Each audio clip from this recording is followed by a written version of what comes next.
Hello, everyone. Thank you for joining us. This is your Bible Big Brother Christian here. We are excited for day 10 of our year through the ESV Study Bible. We will look today, because it's Saturday, we do have one of the articles in the back of the Study Bible that we will look at. But first, I'll recap what we've gone over so far in the scriptures. Then we'll read today's scripture, get into the ESV Study Bible notes, and then look at the article for the evening is God's relationship to creation. This is fitting because we are in the book of Genesis right now, and so this would be fun for us.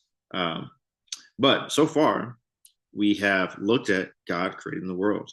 We saw the creation week. We saw a magnified look at what happened on day 6, where God makes man and places him inside the Garden of Eden and makes for him a woman, a helper fit for him.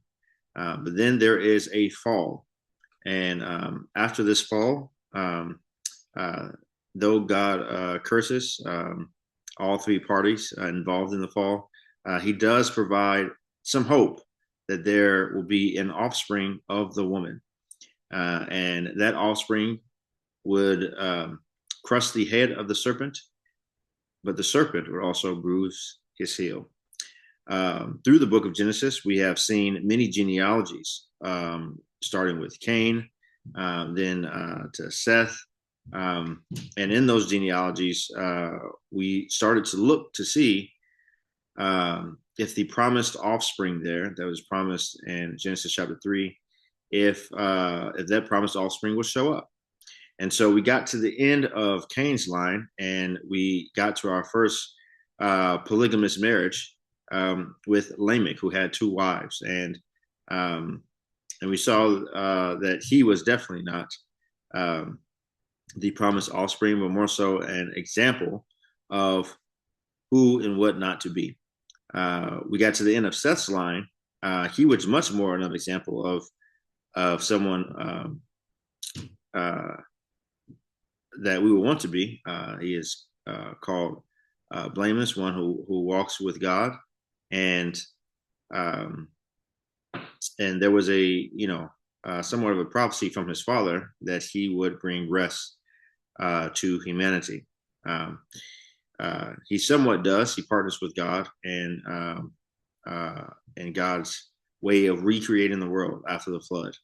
And so he and his family go through the flood, come out, and but though he has sons, and we get many genealogies, we see that at least his son Ham is not that offspring. We start to follow down the genealogy of Noah's son Shem, and we get down to we get introduced to this character named Abram. Once we are introduced to Abram, we see some very fascinating things. He takes in his nephew Lot, and he seems to have a very close relationship with God. He listens to God's voice, goes where God tells him to go, when God tells him to do it, and has a lot of faith in God.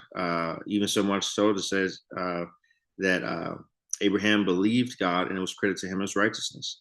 Now, through our episodes with Abraham, we saw times of great faith where he went to risk his own life and treasure to go and get his nephew Lot back when he was captured. And then in that, he was offered more possessions from the king of Sodom, and said no, that he was trusting God to provide for him. But twice we saw him go into foreign territory and lie about who his wife was in order to save his own tail, instead of leaning on God. But through his failures, God still worked on his behalf because he had covenanted with him. From there, he was told by God that he would have a An offspring come from his loins. He and his wife at the time, Sarai was her name, concoct an idea that in order for him to bear a child, because his wife Sarai was barren at the time, that he could impregnate their slave Hagar. They go through with this plan, and born to Hagar is a young man named Ishmael. But we are told definitively by God that this is not the child of promise, but that there will be a child of promise that will come from the womb of Sarah. Or Sarai, God changes her name to Sarah and changes Abram's name to Abraham. And there are many promises that God makes to Abraham, that he would have many descendants, that nations will come from him, that his descendants would outnumber the stars and the sand of the sea. That also, too, more importantly, that his descendants would one day occupy the land that he is in. In doing so, and him wanting to see this go forth, he understands that he has to get his son married off. And so in order to get his son married off, he sends one of his servants back home to Haran, where he came from. And because he explicitly does not want him to marry one of the Hittites, one of the Canaanites that he is around.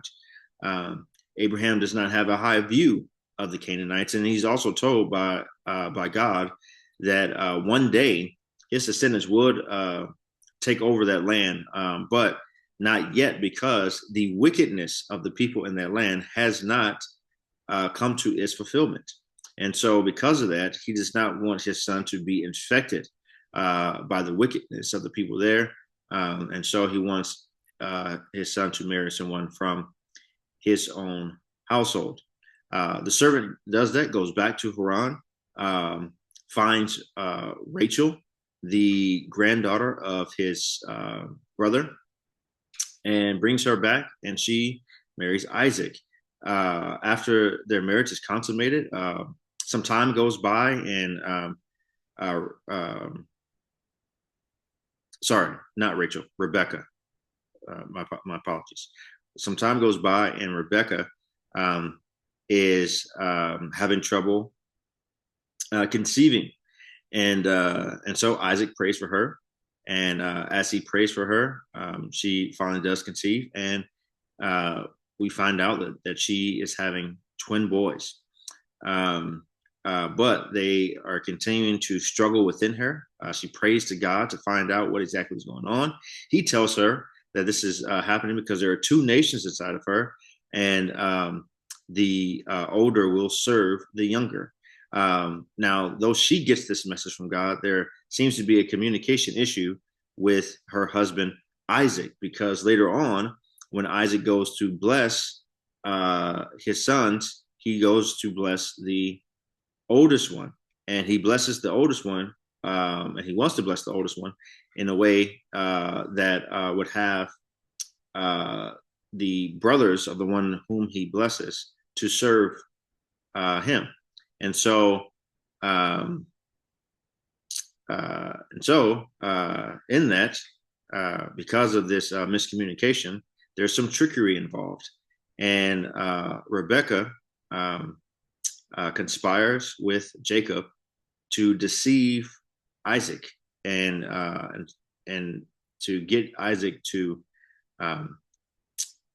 put a blessing on Jacob instead of Esau. And because of this, there becomes much more enmity between the brothers, to where Esau threatens to kill Jacob. And with that threatening, Rebecca sends Jacob back to his home, back to her home in Haran. And we are told twice within this narrative about the wives of Esau, and how Esau has married two Hittite women, the local women around them, and this has caused Rebecca so much pain.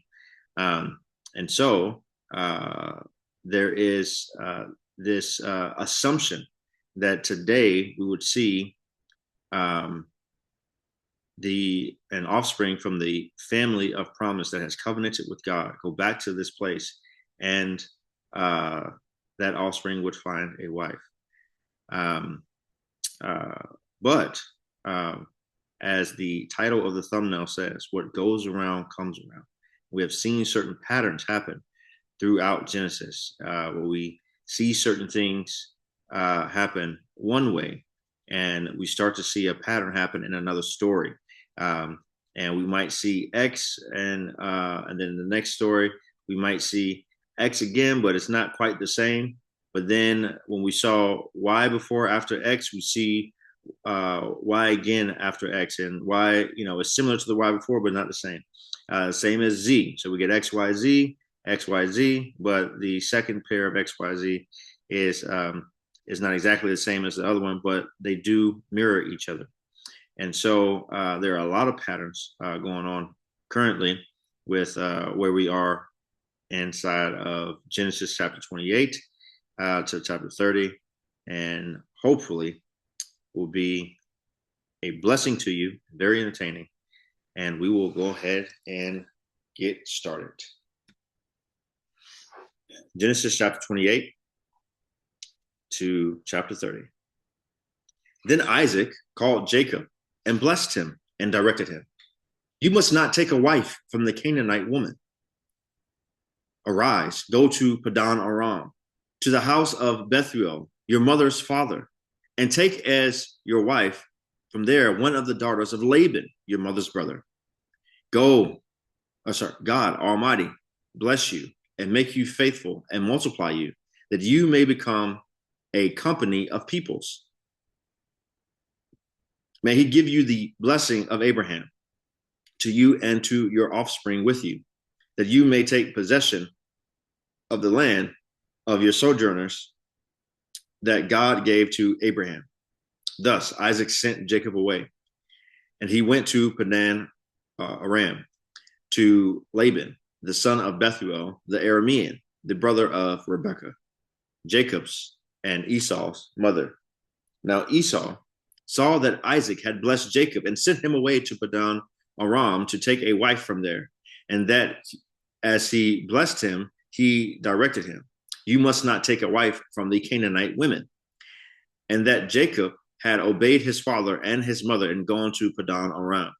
So when Esau saw that the Canaanite women did not please Isaac, his father, Esau went to Ishmael and took as his wife, besides the wives he had, Mahalath, the daughter of Ishmael, Abraham's son, the sister of Nebaioth. Jacob left Beersheba and went toward Haran. And he came to a certain place and stayed there that night, because the sun had set. Taking one of the stones of the place, he put it under his head and lay down in the place to sleep. And he dreamed, and behold, there was a ladder set up on the earth, and the top of it reached to heaven. And behold, the angels of God were ascending and descending on it. And behold, the Lord stood above it and said, I am the Lord, the God of Abraham, your father, and the God of Isaac. The land on which you lie, I will give to you and your offspring. Your offspring shall be like the dust of the earth, and you shall spread abroad to the west and to the east, and to the north and to the south. And in you and your offspring shall all the families of the earth be blessed. Behold, I am with you and will keep you wherever you go, and will bring you back to this land. For I will not leave you until I have done what I have promised you. Then Jacob awoke from his sleep and said, surely the Lord is in this place, and I did not know it. And he was afraid and said, how awesome is this place? This is none other than the house of God, and this is the gate of heaven. So early in the morning, Jacob took the stone that he had put under his head and set it up for a pillar and poured oil on the top of it. He called the name of that place Bethel, but the name of the city was Luz at the first. Then Jacob made a vow, saying, if God will be with me and will keep me in this way that I go, and will give me bread to eat and clothing to wear, so that I come again to my father's house in peace. Then the Lord shall be my God, and this stone which I have set up for a pillar shall be God's house. And of all that you give me, I will give a full tenth to you. Then Jacob went on his journey and came to the land of the people of the east. As he looked, he saw a well in the field, and behold, 3 flocks of sheep lying beside it. For out of that well the flocks were watered. The stone on the well's mouth was large, and when all the flocks were gathered there, the shepherds would roll the stone from the mouth of the well and water the sheep, and put the stone back in its place over the mouth of the well. Jacob said to them, "My brothers, where do you come from?" They said, "We are from Haran." He said to them, "Do you know Laban, the son of Nahor?" They said, "We know him." He said to them, "Is it well with him?" They said, "It is well. And see, Rachel, his daughter, is coming with the sheep." He said, "Behold, it is still high day. It is not time for the livestock to be gathered together. Water the sheep and go, pasture them." But they said, "We cannot until all the flocks are gathered together, and the stone is rolled from the mouth of the well. Then we water the sheep." While he was still speaking with them, Rachel came with her father's sheep, for she was a shepherdess. Now, as soon as Jacob saw Rachel, the daughter of Laban, his mother's brother, and the sheep of Laban, his mother's brother, Jacob came near and rolled the stone from the well's mouth and watered the flock of Laban, his mother's brother. Then Jacob kissed Rachel and wept aloud. And Jacob told Rachel that he was her father's kinsman, and that he was Rebekah's son. And she ran and told her father. As soon as Laban heard the news about Jacob, his sister's son, he ran to meet him and embraced him and kissed him and brought him to his house. Jacob told Laban all these things, and Laban said to him, "Surely you are my bone and my flesh." And he stayed with him a month. Then Laban said to Jacob, "Because you are my kinsman, should you therefore serve me for nothing? Tell me, what shall your wages be?" Now Laban had 2 daughters. The name of the older was Leah, and the name of the younger was Rachel. Leah's eyes were weak, but Rachel was beautiful in form and appearance. Jacob loved Rachel, and he said, "I will serve you 7 years for your younger daughter, Rachel." Laban said, "It is better that I give her to you than that I should give her to any other man. Stay with me." So Jacob served 7 years for Rachel, and they seemed to him but a few days because of the love he had for her. Then Jacob said to Laban, "Give me my wife, that I may go into her, for my time is completed." So Laban gathered together all the people of the place and made a feast. But in the evening, he took his daughter Leah and brought her to Jacob, and he went into her. Laban gave his female servant Zilpah to his daughter Leah to be her servant. And in the morning, behold, it was Leah. And Jacob said to Laban, "What is this you have done to me? Did I not serve you for Rachel? Why then did you deceive me?" Laban said, "It is not so done in our country to give the younger before the firstborn. Complete the week of this one, and we will give you the other also, in return for serving me another 7 years." Jacob did so and completed her week. Then Laban gave him his daughter Rachel to be his wife. Laban gave his female servant Bilhah to his daughter Rachel to be her servant. So Jacob went into Rachel also, and he loved Rachel more than Leah, and served Laban for another 7 years. Then the Lord saw that Leah was hated. He opened her womb, but Rachel was barren. And Leah conceived and bore a son. And she called his name Reuben, for she said, because the Lord has looked upon my affliction, for now my husband will love me. She conceived again and bore a son and said, but because the Lord has heard that I am hated, he has given me this son also. And she called his name Simeon. Again, she conceived and bore a son and said, now this time my husband will be attached to me because I have borne him 3 sons. Therefore, his name was called Levi. And she conceived again and bore a son and said, this time I will praise the Lord. Therefore, she called his name Judah. Then she ceased bearing. When Rachel saw that she bore Jacob no children, she envied her sister. She said to Jacob, give me children, or I shall die. Jacob's anger was kindled against Rachel, and he said, am I in the place of God, who has withheld from you the fruit of the womb? Then she said, here is my servant Bilhah. Go into her, so that she may give birth on my behalf, that even I may have children through her. So she gave him her. So she gave him her servant Bilhah as a wife, and Jacob went into her, and Bilhah conceived and bore Jacob a son. Then Rachel said, God has judged me, and has also heard my voice, and given me a son. Therefore, she called his name Dan. Rachel's servant Bilhah conceived again and bore Jacob a second son. Then Rachel said, with mighty wrestlings I have wrestled with my sister and have prevailed. So she called his name Naphtali.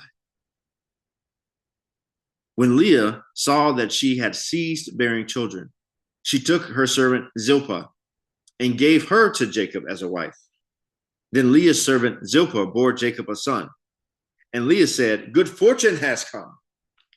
So she called his name Gad. Leah's servant Zilpah bore Jacob a second son. And Leah said, happy am I, for women have called me happy. So she called his name Asher. In the days of wheat harvest, Reuben went and found mandrakes in the field and brought them to his mother Leah. Then Leah said to Rachel, please give me some of your son's mandrakes. But she said to her, is it a small matter that you have taken away my husband? Would you take away my son's mandrakes also? Rachel said, then he may lie with you tonight in exchange for your son's mandrakes. When Jacob came from the field in the evening, Leah went out to meet him and said, you must come in to me, for I have hired you with my son's mandrakes. So he lay with her that night. And God listened to Leah, and she conceived and bore Jacob a 5th son. Leah said, God has given me my wages because I gave my servant to my husband. So she called his name Issachar. And Leah conceived again, and she bore Jacob a 6th son. Then Leah said, God has endowed me with a good endowment. Now my husband will honor me because I have borne him 6 sons. So she called his name Zebulun. Afterward, she bore a daughter and called her name Dinah. Then God remembered Rachel, and God listened to her and opened her womb. She conceived and bore a son and said, God has taken away my reproach. And she called his name Joseph, saying, may the Lord add to me another son. As soon as Rachel had born Joseph, Jacob said to Laban, send me away that I may go to my own home and country. Give me my wives and my children from whom I have served you, that I may go. For you know the service that I have given you. But Laban said to him, if I have found favor in your sight, I have learned by divination that the Lord has blessed me because of you. Name your wages, and I will give it to you. Jacob said to him, you yourself know how I have served you, how your livestock has fared with me. For you had little before I came, and it has increased abundantly, and the Lord has blessed you wherever I turned. But now, when shall I provide for my own household also? He said, what shall I give you? Jacob said, you shall not give me anything. If you will do this for me, I will again pasture your flock and keep it. Let me pass through all your flock today, removing from it every speckled and spotted sheep and every black lamb, and the spotted and speckled among the goats, and they shall be my wages. So my honesty will answer for me later, when you come to look into my wages with you. Everyone that is not speckled and spotted among the goats and black among the lambs, if found with me, shall be counted stolen. Laban said, good, let it be as you have said. But that day Laban removed the male goats that were striped and spotted, and all the female goats that were speckled and spotted, every one that had white on it, and every lamb that was black, and put them in the charge of his sons. And he set a distance of 3 days' journey between himself and Jacob. And Jacob pastured the rest of Laban's flock. Then Jacob took fresh sticks of poplar and almond and plane trees and peeled white streaks in them, exposing the white of the sticks. He set the sticks that he had peeled in front of the flocks in the troughs, that is, the watering places where the flocks came to drink. And since they bred when they came to drink, the flocks bred in front of the sticks. And so the flocks brought forth striped, speckled, and spotted. And Jacob separated the lambs and set the faces of the flocks toward the striped and all the black in the flock of Laban. He put his own droves apart and did not put them with Laban's flock. Whenever the stronger of the flock was breeding, Jacob would lay the sticks in the troughs before the eyes of the flock, that they might breed among the sticks. But the feebler of the flock, he would not lay them there. So the feebler would be Laban's, and the stronger Jacob's. Thus the man increased greatly and had large flocks, female servants and male servants, and camels and donkeys. This is the word of the Lord. All right. So yesterday I did not read this note here, chapter 27, verse 46 to 28, verse 9, because I did not want to get us ahead of ourselves about what was coming today. And so we'll read it today. Jacob is sent to find a wife. This section, which continues the account of Jacob's deception of Isaac, focuses on the issue of finding an appropriate wife for Jacob and presupposes a knowledge of the earlier comment in 26:34 to 35 about Esau's choice of wives. Isaac and Rebekah encouraged Jacob to get a wife from among their relatives who are living in northwest Mesopotamia. Their advice to Jacob, in turn, prompts Esau to take another wife, on this occasion from Ishmael's family. One thing I wanted to look at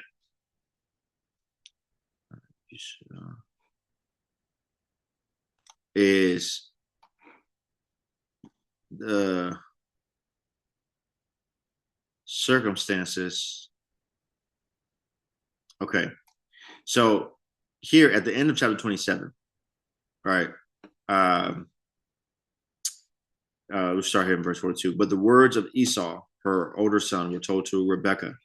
So she sent and called Jacob, her younger son, and said to him, behold, your brother Esau comforts himself about you by planning to kill you. Now, therefore, my son, obey my voice. Arise, flee to Laban, my brother, in Haran, and stay with him a while until your brother's fury turns away, until your brother's anger turns away from you, and he forgets what you have done to him. Then I will send and bring you from there. Why should I be bereft of you both in one day?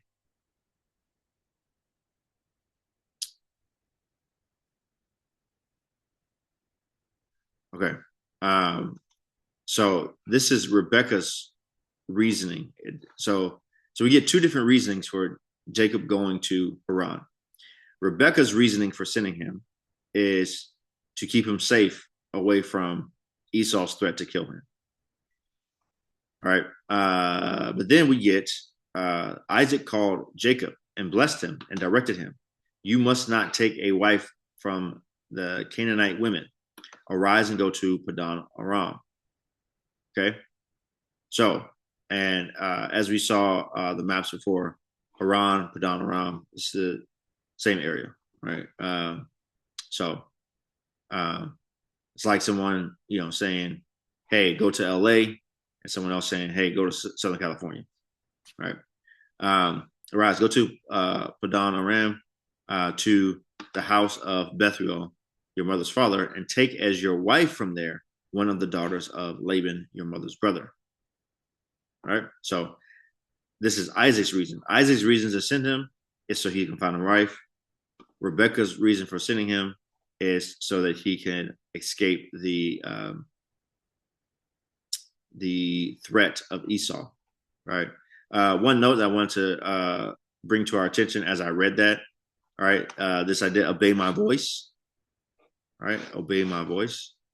And so we have seen before, we've seen two negative examples of husbands obeying the voice of their wife. We saw a positive example where God instructed Abraham to listen to the voice of his wife. And then here we get Rachel encouraging Jacob to obey her voice. But as we stated in our previous conversation about this topic, it is not that the voice being obeyed is the voice of a woman per se, or the voice of the wife, but it is whether what comes out of that voice, if it is in alignment with either God's words or what God is doing. As long as it's in alignment with what God is doing or what God has said, then it is okay. And so because God has made a positive statement about who Jacob is, and what will be done with Jacob, and also too, we got previously the blessing from Isaac. This seems to, what Rebecca is telling him, seems to align with what God has said. We get a confirmation, or at least align with what God is doing. We get a confirmation that this is in alignment with what God is doing, because we get a second reason for him to go to this place, right? And it is to follow in line of Isaac, to marry outside of the Canaanite women, right? To marry someone from Padan Aram or Haran, right? From the family line of Abraham. Okay.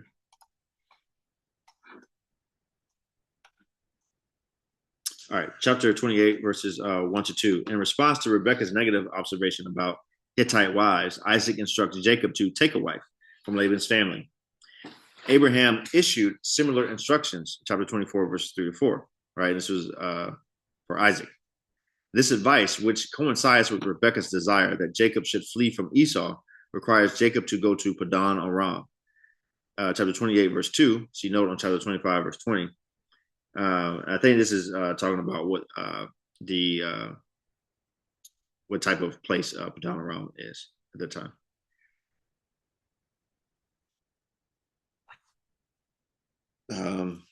Let me read it because I can't quite remember the exact note. 25:20.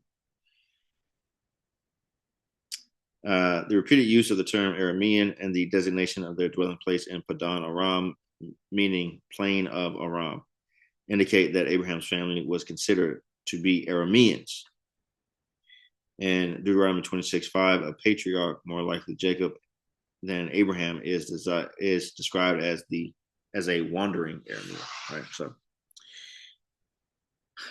we have that there. All right. Although Rebecca specifically mentions Hittite wives, Isaac expands on this by referring to Canaanite women, chapter 28, verse 1. A broader designation that would have included the Hittites. It says C note on chapter 10, but that there is in chapter 10, this part of chapter 10 is the genealogy of Canaan, and the Hittites are part of that, right? So, but Isaac is trying to cover his tracks. Hey, look, none of these, all right? We're not doing any no one from that group, okay? Chapter 28, verses 3 to 4. Isaac's blessing of Jacob, as in chapter 27, verse 29, not only echoes the divine promises to Abraham, but explicitly requests that God Almighty, chapter 28, verse 3, see note on chapter 17, verse 1 to 2, will give the blessing of Abraham, right? Chapter 17, this is when God blessed Abraham. Chapter 28, verse 4, to Jacob, right? So as we saw, God blessed Isaac, right, and gave him the same blessing and the same covenant promise that he gave to Abraham, right? And we saw when he did that he told Isaac that it was because of how faithfully Abraham walked with him, right? So it was because of Abraham's actions that Isaac was blessed. Here, Jacob is being blessed because of Isaac's prayer to God, right? Isaac prays and asks for God to bless him.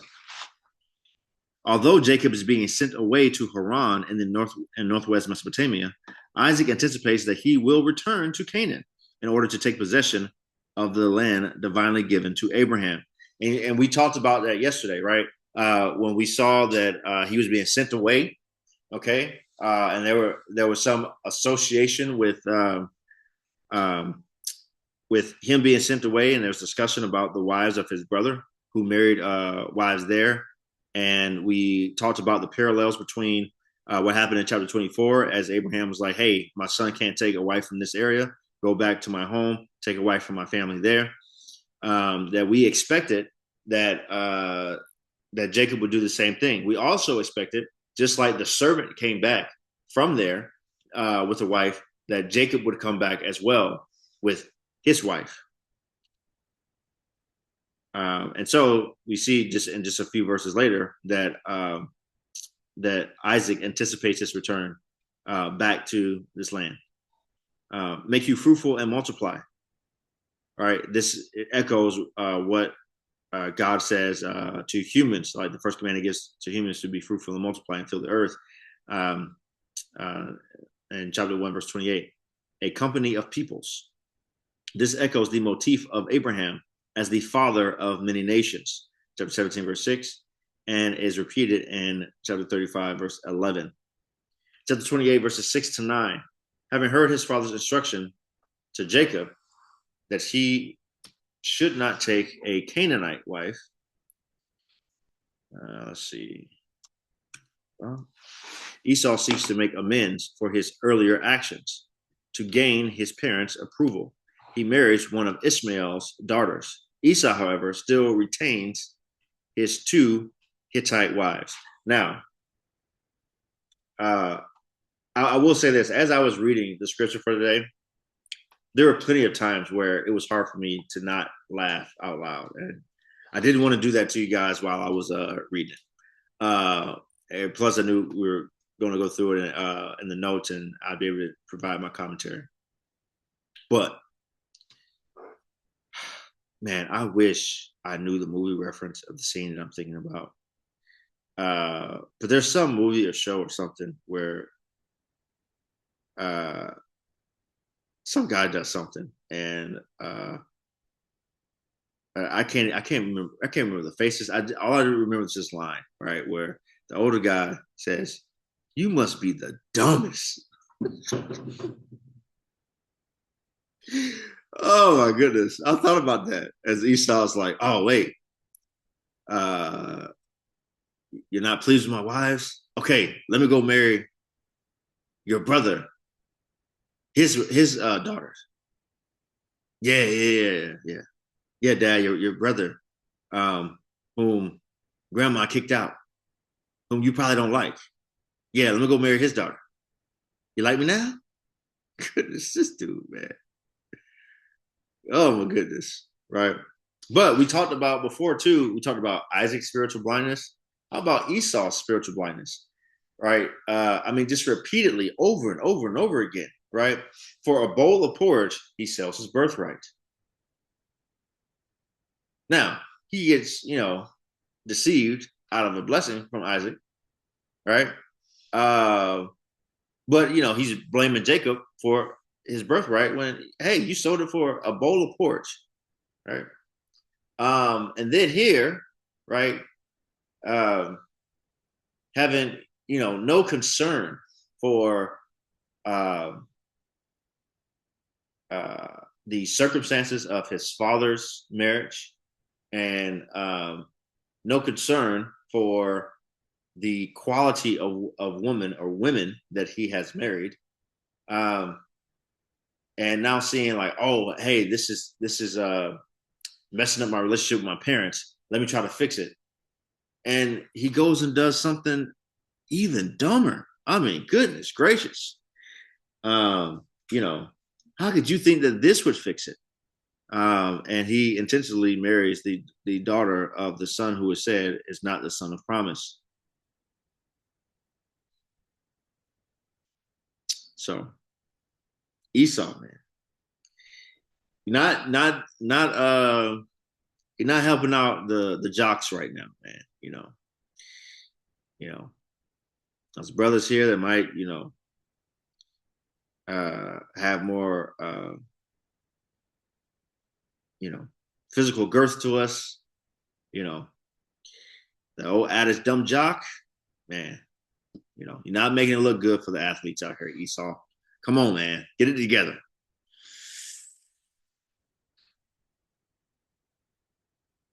I put myself in that category, but I'm not sure how much of an athlete I actually am. So I'm not one right now. I'll tell you that much. So back in the day, though, I used to do all right. Used to do all right back in the day, but right now, Dad bod city over here, man. Dad bod city. Okay, chapter 28, verse 10 to 22. Jacob at Bethel. Through an extraordinary dream, Jacob encounters the Lord. This experience has a dramatic effect on him, as the Lord confirms that the divine promises to Abraham will be established through him. This encounter with God is later matched by a similar event on Jacob's return to Canaan, chapter 32, verses 22 to 32. Both events take place at crucial points in the life of Jacob as he is departing from and returning to Canaan. Chapter 28, verse 10. Leaving Beersheba, Jacob sets out to travel the 550 miles, 900 kilometers to Haran, which we saw yesterday and a couple of days ago that it's about a 21-day journey for him to go there, right? So he starts to leave, right? And there's a lot of different parallels, right? So he's leaving from a place that he knows, goes to a place that's unknown, very much like Abraham, right? Very much like his mother. But also, too, we said this is probably the best parallel to the servant leaving, right? But if there's any parallel to his father Abraham, right? Abraham was not told by one of his family members to leave his family and kindred and go to a place that I tell you. He was told this by his parents. And so if there's any connection there, him being told to leave and go to a place unknown, should we not expect, hey, this happened before, but God said this to the person in this line. Shouldn't we expect an encounter with God? Here we go. Chapter 28, verse 12. As he rests overnight, Jacob has a dream which centers on a ladder set up on earth, and the top of it reached to heaven. The Hebrew term translated ladder could possibly denote a stairway. See ESV footnote. Let's see the footnote real quick.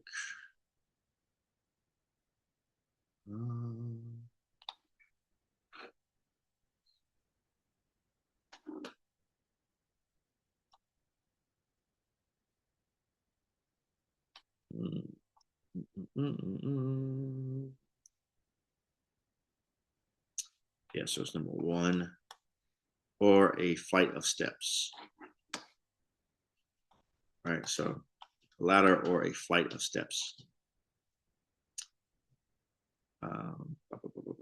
Could possibly denote a stairway, similar to those found on ancient ziggurats, right? And we talked about the ziggurat before when we talked about the Tower of Babel. And I'll finish reading the note before I say anything else about the Tower of Babel. What matters most is not the precise shape of this structure, but its purpose. It provides a bridge between heaven and earth, revealing that God is still committed to making the earth his dwelling place. Jesus identifies himself as the ladder linking earth and heaven. John chapter 1, verse 51. Oh, hold up, man. I got to see that. I do not remember this. Let's see this. John 1, 51.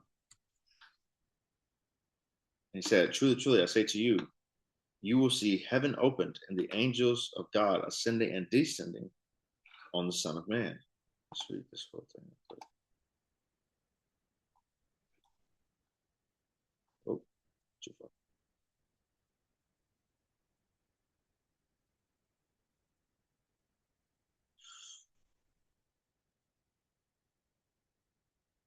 So,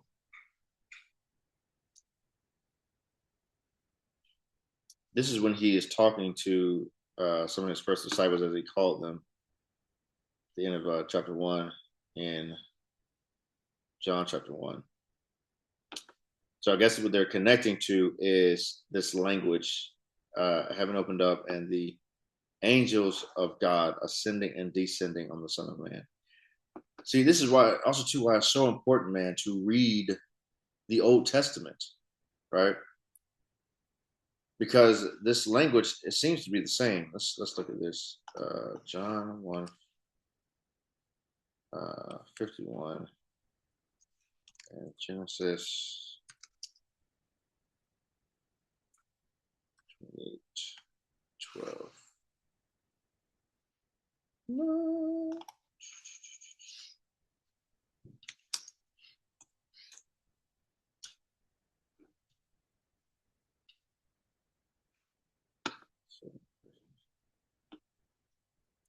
Okay, so this language, the angels of God were ascending and descending. The angels of God ascending and descending on the Son of Man.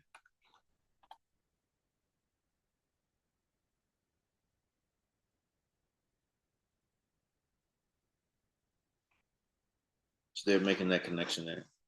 All right.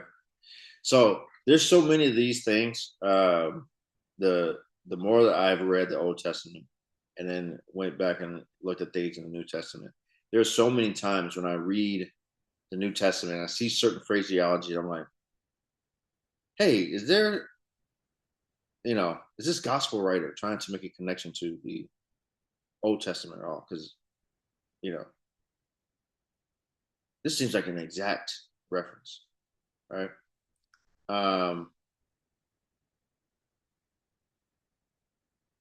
And so,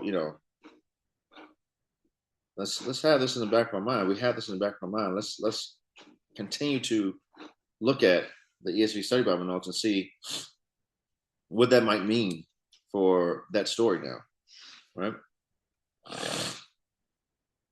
While human beings want to ascend to heaven, as reflected in the Tower of Babel story, Genesis chapter 11, God is interested in making the earth his temple. Yes. God is more concerned with coming down, right? Much more concerned with coming down than us going up. What did I want to look at? I wanted to see, give me 1 second. I want to see the language of Genesis 11, 1-9.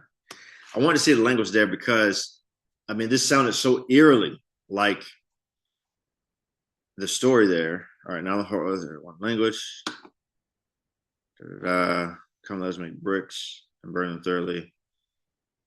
And they had brick for stone and bitumen for mortar. And they said, come, let us build ourselves a city and a tower with its top in the heavens. Okay, so a tower with its tops in the heavens. And this says that the ladder set up on earth on the top, and the top of it reached heaven. All right. So they were trying to construct something like this, but God made it happen for Jacob.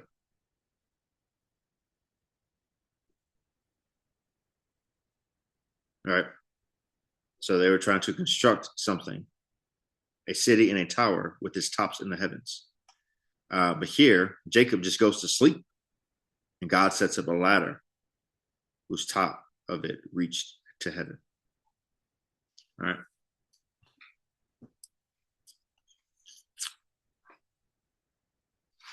All right. Chapter 28, verses 13 to 15.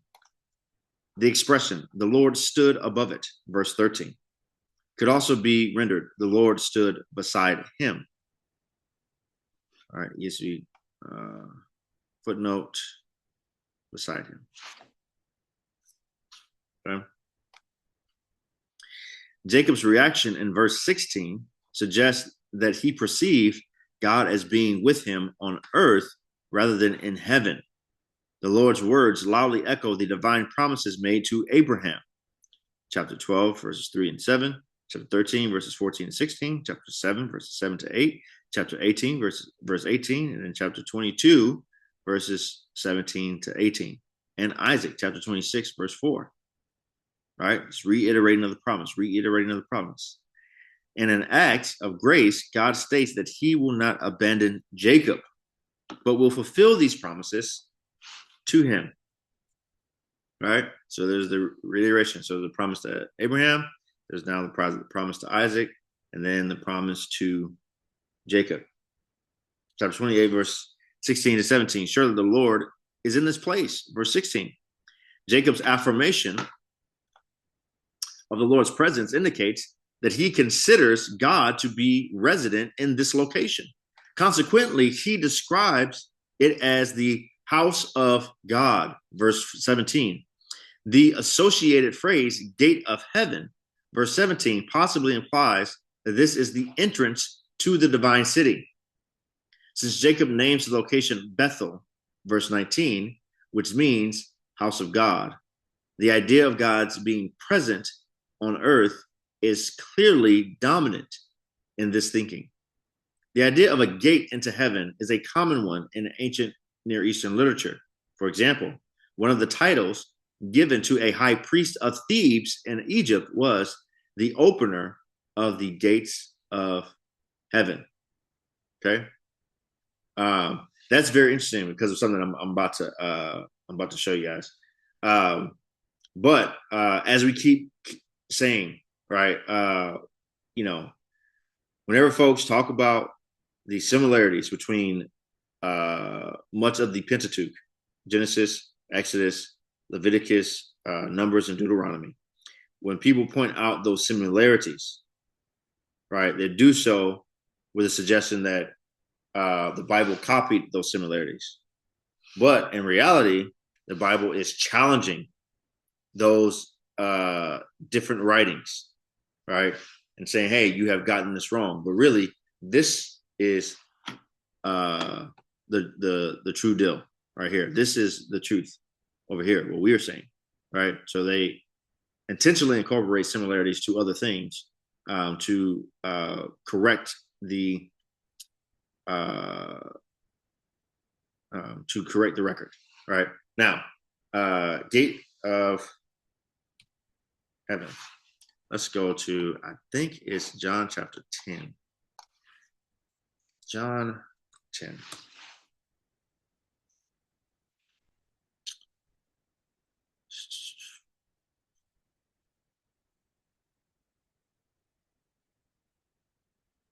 Okay.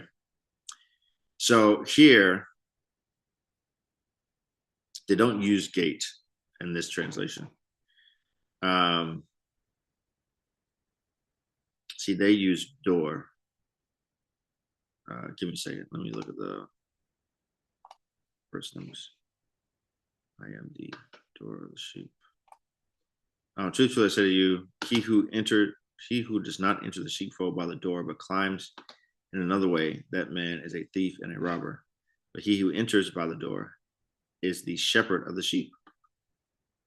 To him, the gatekeeper opens. The sheep hear his voice. He calls his own sheep by his name and leads them out.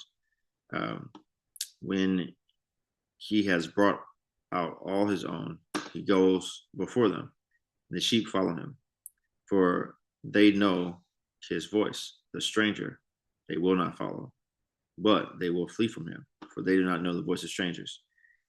This figure of speech Jesus used with them, but they did not understand it. So Jesus again said to them, truly, truly, I say to you, I am the sheep. I am the door of the sheep. All right. So here, this is part of one of the 7 I ams of John. We'll get there much later in the year. But this, I am the door. So he goes, I am the door. I am the good shepherd. All right. And I kept trying to figure out, what this door was that he was talking about.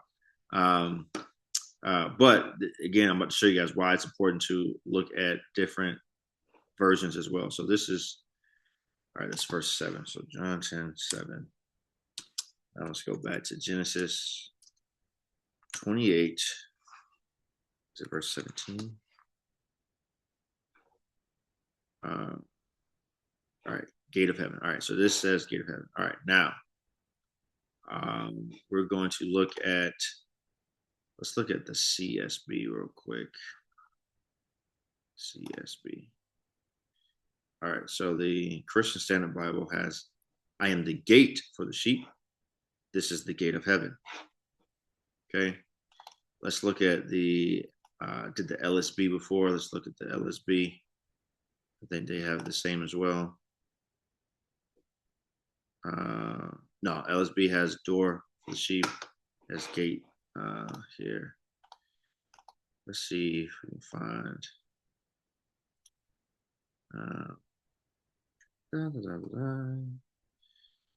The NIV. The NIV right there. NIV calls Jesus the gate. And they have the gate here. All right. So depending on how things are translated into the English, and we can go and look at also too. Let's go to our site, Bible Hub. Bible Hub, John 10, verse 7. We can look at the Greek.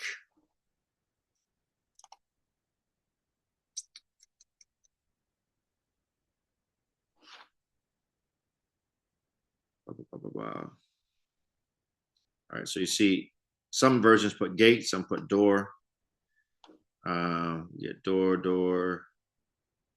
Door. Get a lot of door. But then we get some gate. Okay. Now I am of the belief that Jesus is saying that he is this gate here. But we'll look at the interlinear.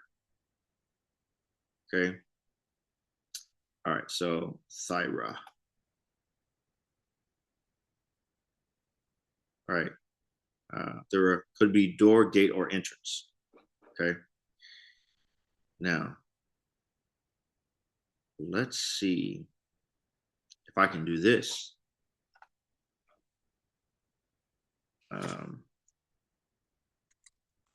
Genesis 28:17, Septuagint. We are doing this on the fly here, guys. We are doing this on the fly. Here's another resource for you guys. The resource is Blue Letter Bible. Okay, so maybe. Oh no. So I want the interlinear. Sorry, interlinear. The reason why I'm doing that is because I want to see.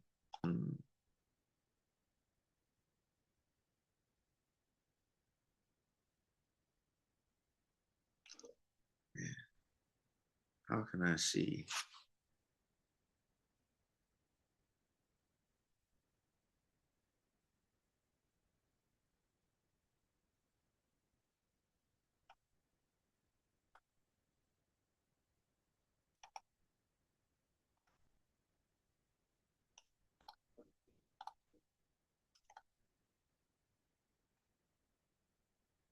I think this is the word we're looking for.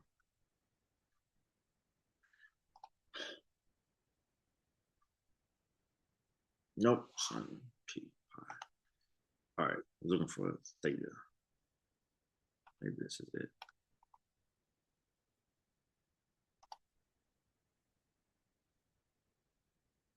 Nope. Man, it doesn't help. I don't know Greek. Okay. Oh, okay. Is this word in here? Dun. Maybe this.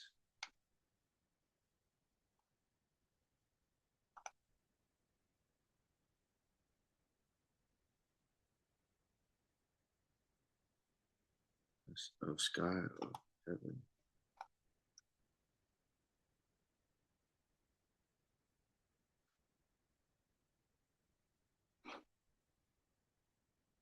God.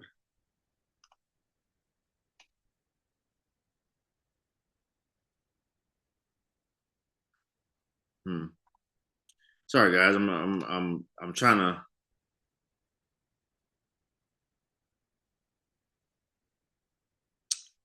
find. What is that? Trying to learn Greek here on the fly, but okay. It doesn't look like that's the same Greek word. Doesn't. What is this? Search with Google. Okay. Of heaven. What is this?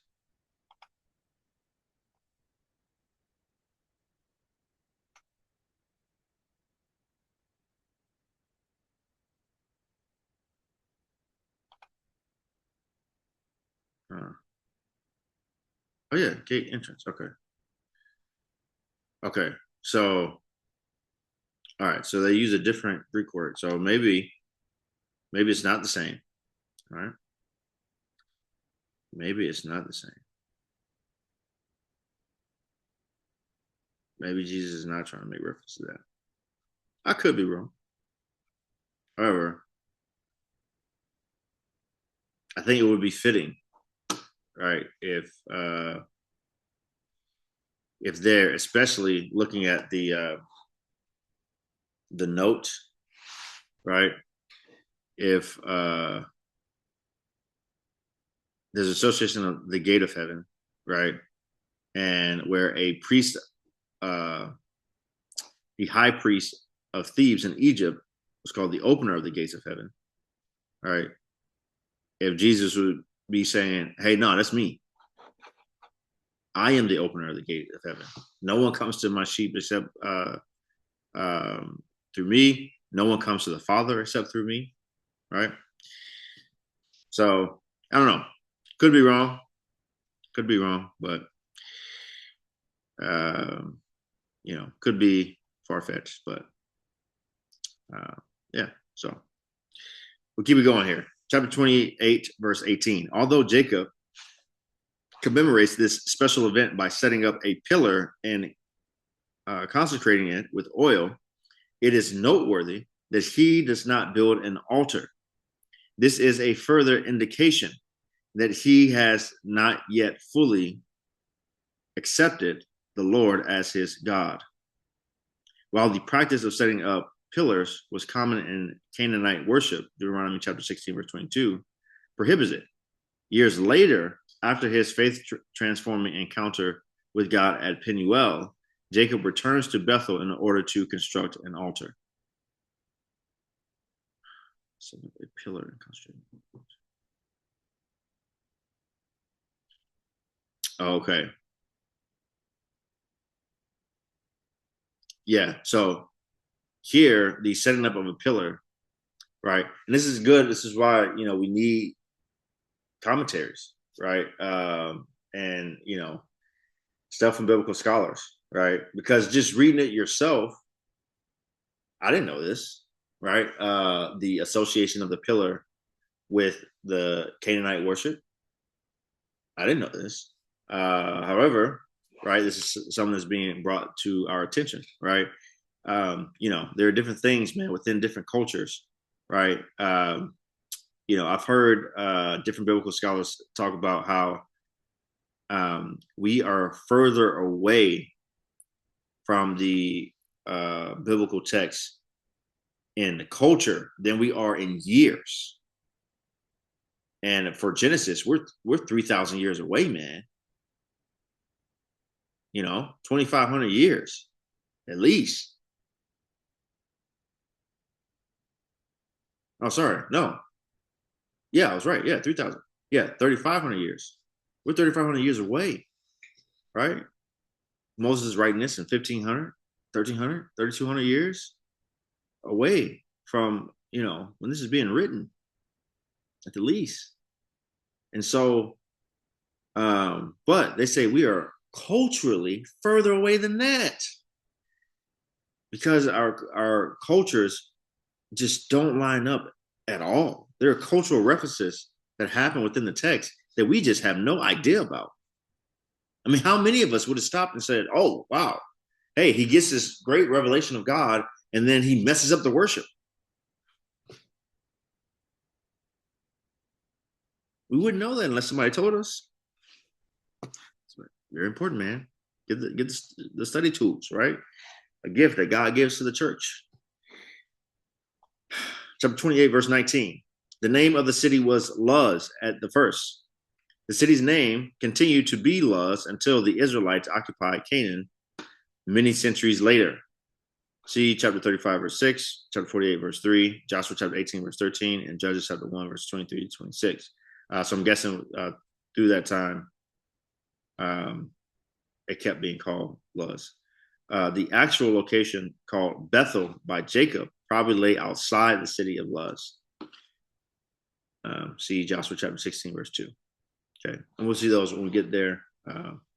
And hopefully we'll remember as we get there, this thought about, this Luz Bethel relationship. Chapter 28, verses 20 to 21. If God will be with me, then the Lord shall be my God.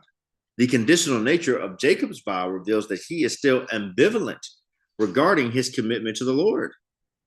Although God reveals himself to Jacob at Bethel, it will require a further personal encounter before Jacob fully trusts the Lord. Man, this is these two notes alone. I mean, that makes up for my snafu earlier, trying to prove something to you guys that I'm not airtight on my deal with the gate of heaven and the sheep gate deal with Jesus. However, though, right, this is why we're doing the ESV Study Bible, right? Hey, you have scholars who know certain things, right? And the note on 28:18 and the note right here, worth the price of admission alone, isn't it? Reading the story, right? Some things are obvious to us, or at least for those of us who have been in church a while and have heard certain stories and have just read our Bibles, right? Hey, seeing Esau go back and try to marry the daughter of Ishmael, all right, clearly that's dumb. Okay, clearly something's going on there, right? Hey, we've read the Gospels and we've seen these different pictures of spiritual blindness, right? Isaac's blindness, we can see hints of that. However, though, How many of us are paying attention to the conditional or unconditional nature of covenants that are being made back and forth between God and man? Maybe if you're a staunch Presbyterian, maybe you're doing that, right? But then how many of us are reading the story and thinking, man, he's messing up the worship. He set up a pillar instead of an altar. I mean, in my mind, if they didn't have this note, I thought it was the same thing. It's great stuff, man. It's why we're doing this right here. That's why we're doing this. That's why we're going through these long form 2.5+ hour. This was probably going to be like 3-4 hours because we have to read the article in the back. Why we're doing that? So then the next time after this, the next year, when you're going through the scripture, I mean, things are just flying off the page. You know, when you're doing your 15-20 minutes of reading, it flies by because you're able to enjoy the text much better. It's like watching a rerun of your favorite show every day, rather than being a long struggle to get through because, oh man, I'm not quite understanding everything. The names are hard, and I don't know the places. But now, man, you're given the tools to succeed now, and then you can make more connections. You can have now a deeper understanding of what God is doing. And then when you start to see certain things in your life and in the life of others, you can start to see, oh, hey, I can now connect to when Jacob didn't even have it all right, right? But because of the prayer of his father, I mean, I hope that gives so much encouragement to parents right now who have wayward children, wayward adult children. Does God answer the prayer of a parent who has a wayward child? I mean, come on. And when God comes to him in a dream, the child is so wayward, though he grew up in your house, that he worships him the wrong way. But at least we start to see something get started. How many of you would have seen that if we hadn't gone through it here, to go at this particular pace, to go through these particular notes, right? To think, man, you know, I'm having this hard time, or maybe it's not your situation, maybe it's someone else, and you can bring that this information, this notice to them, right? Hey, you know what? The Bible speaks to that situation.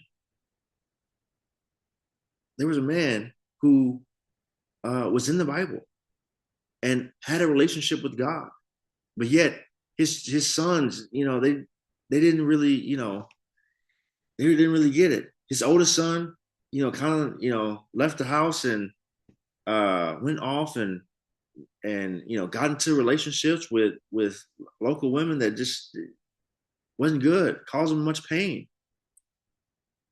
Then his youngest son, he had to send him off, but he prayed that the Lord would be with him.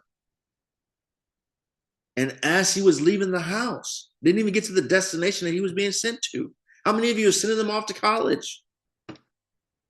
Or sending them out into the military? Or sending them across the country to a new job?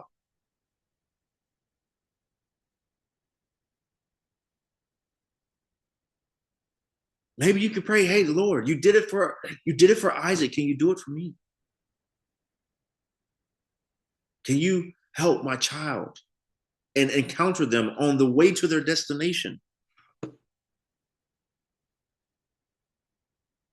That I will know that you are with them.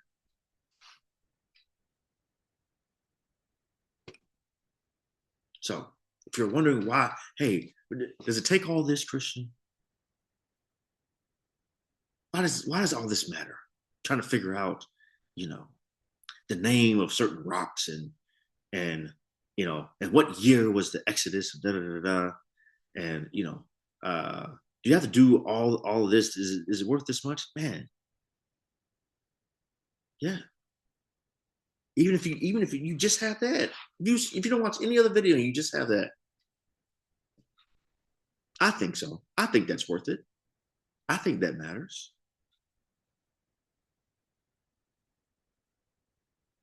The hope that somebody can have to see the character of God. That even as Jacob is messing up the worship, even as he's like, hey, Lord, I'll be with you as long as you be with me, as long as you with me.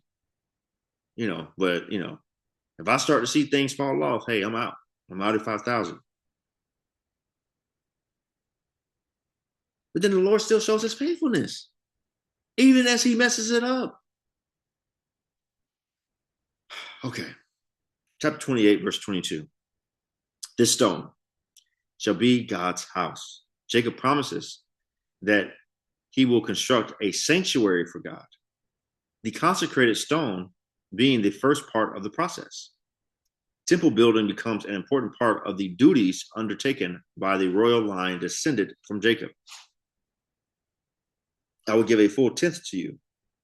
Centuries later, Israelite worshippers give a tenth of their income to God as an expression of their commitment to him. And this is regularly referred to as a tithe. Right? So we were getting so many parallels now between Jacob and Abraham, right? God comes to Abraham, tells him to go to away from his family and his country, go to a land that I will show you. He's going to Canaan. Jacob leaving Canaan, being told by his parents to leave and go somewhere with God, on the way there, comes and has an encounter with him in a dream. God had at least one I can remember, but maybe a couple of encounters with Abraham in a dream. We saw Abraham give a tithe to God's priest, Melchizedek, a priest of the Most High God, as he was called. And then we see Jacob vow a tenth of everything that he has to go to God. Right. And then we see here that Israelites later, as they give that tenth, they end up giving it to God's house, his temple, his tabernacle. So yeah, we have that there. All right. Let's blow this up a little bit more. Okay. Chapter 29, verses 1 to 14. Jacob meets Rachel and Laban.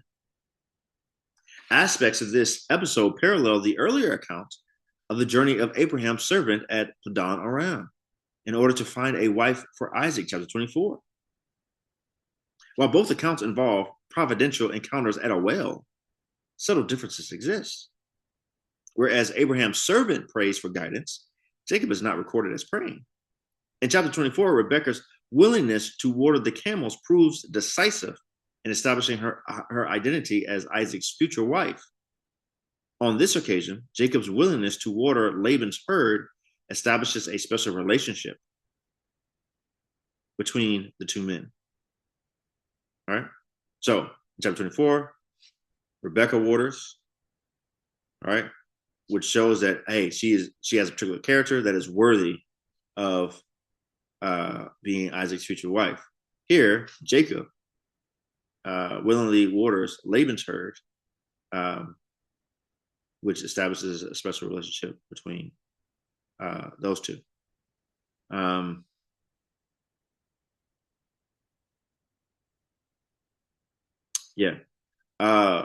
One thing that I spoke about Rabbi Marty Solomon on his podcast, the Bama podcast. Very good podcast. Again, like I said, there's some things there that he teaches that I don't agree with. He is a Christian, but I'm unsure. He's not necessarily a Messianic Jew, but I don't know, some type of Jewish Christian that he is. But there's some things that he teaches that I don't agree with, but there are a lot of things that I appreciate from his teaching. And one is seeing the symbols, right? And how those symbols start to become associated with certain things, right? And so one that he has talked about before is the romance at a well, right? Whenever we see in scripture a man and a woman at a well together, right? There should be an expectation of romance, right? Or the finding of a wife. Okay. Just like how we watch certain movies or TV shows today, right? And there are certain expectations that we have of movies because we've seen them before, right? And especially when it comes to like romance, right? I mean, how many times in a Hallmark movie is there, the young lady that's traveling, and as she travels, she is either at the airport or at the bus station, and there's something that goes wrong with her travel. And because something goes wrong with her travel, she has to get stuck either at that location or stuck in some podunk town. And at that location, she ends up finding a man that she falls in love with. Right? Providence has brought us together. Okay. Or how many times in movies do we see something where there's a girl and a guy, they're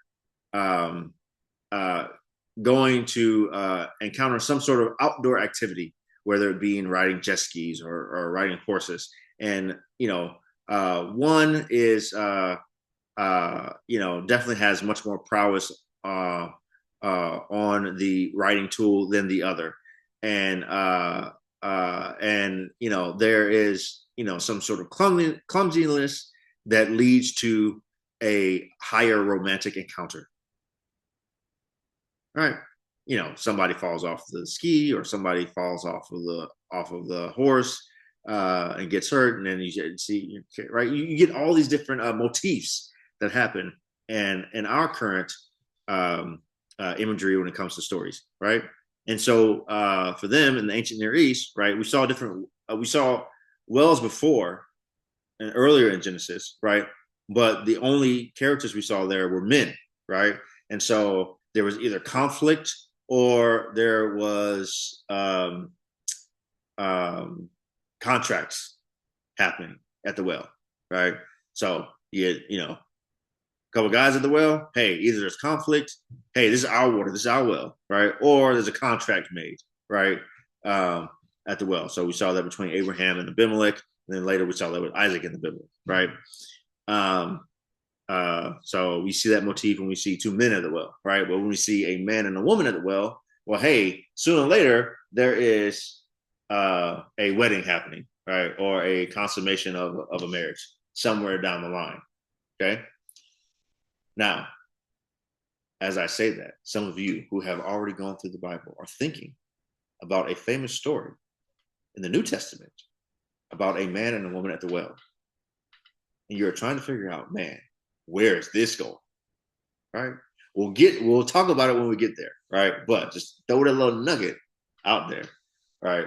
And see if you might read that story a little differently when you think about the expectations, right, in the ancient Near East of stories where a man and a woman is at the well, right?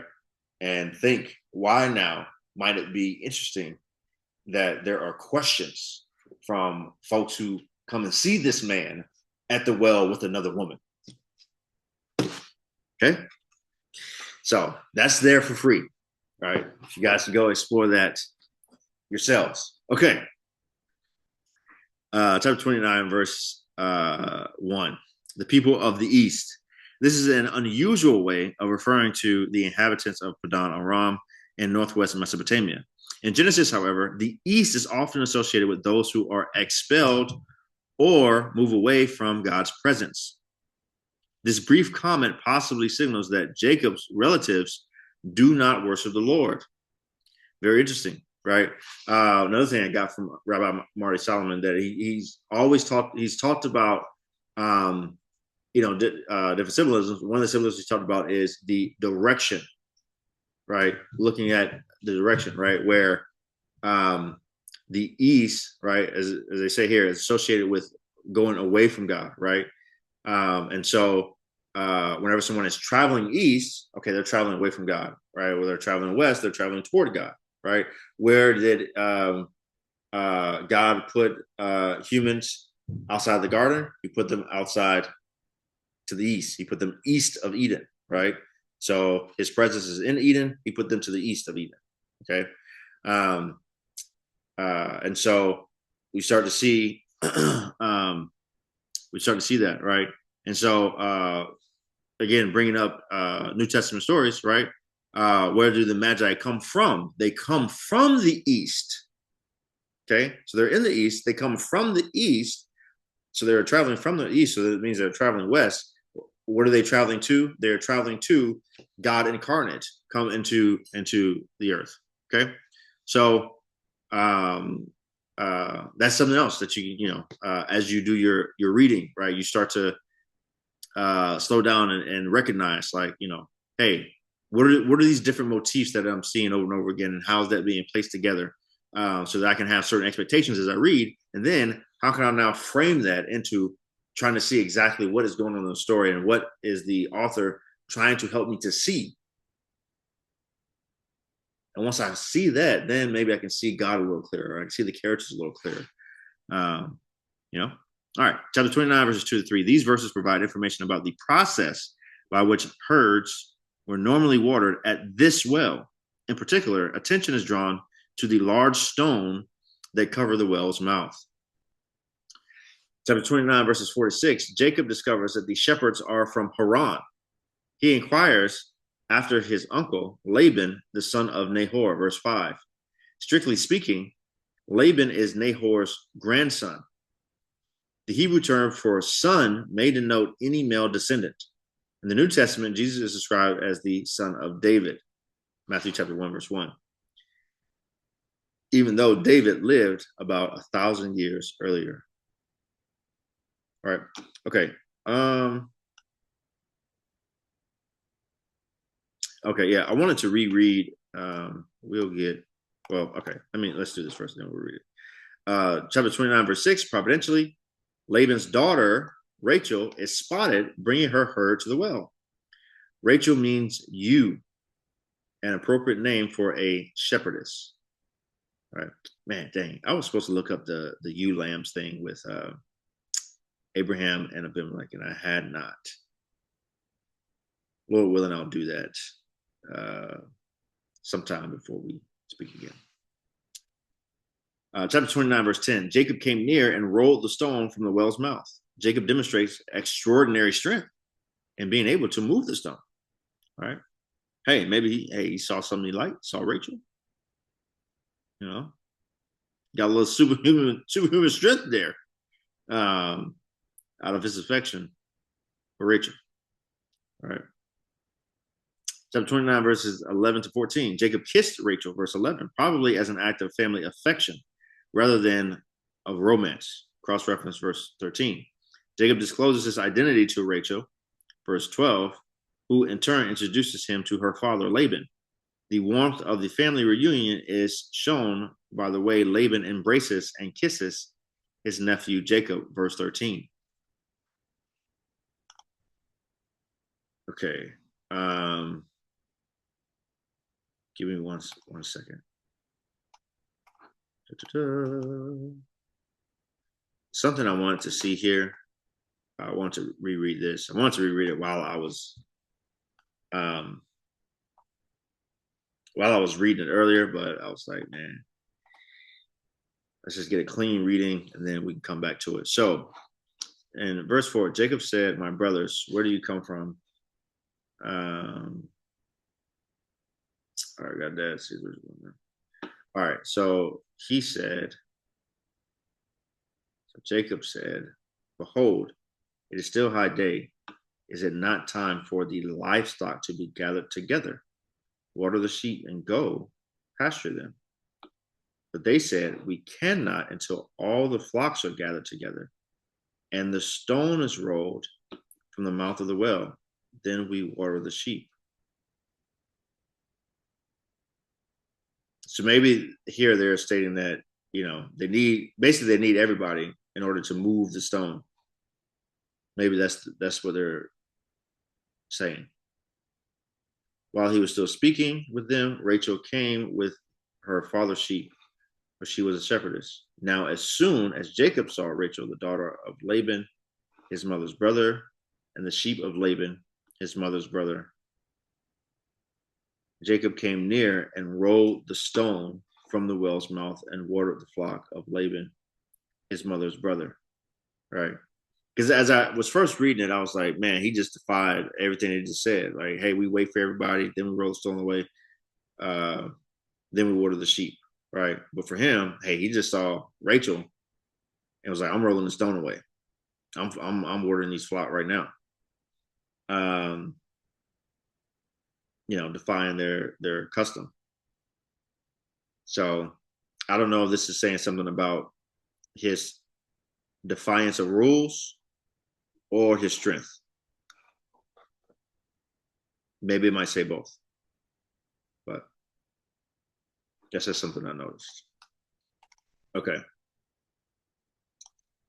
Chapter 29, verses 15 to 30. Jacob marries Leah and Rachel. Okay, before we go there's a graph down here we'll take a look at, and then we will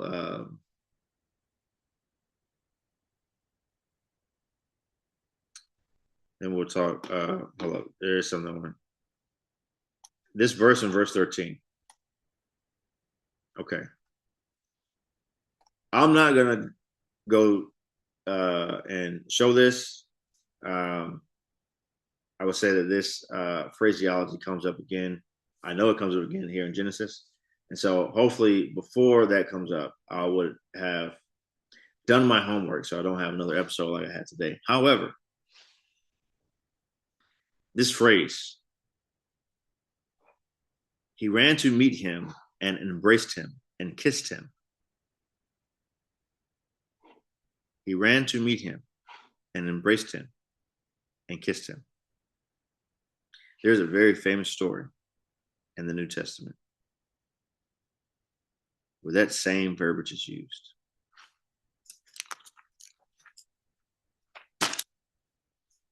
Give me a second. Let me make sure I check real quick on my end. I won't put it on the screen.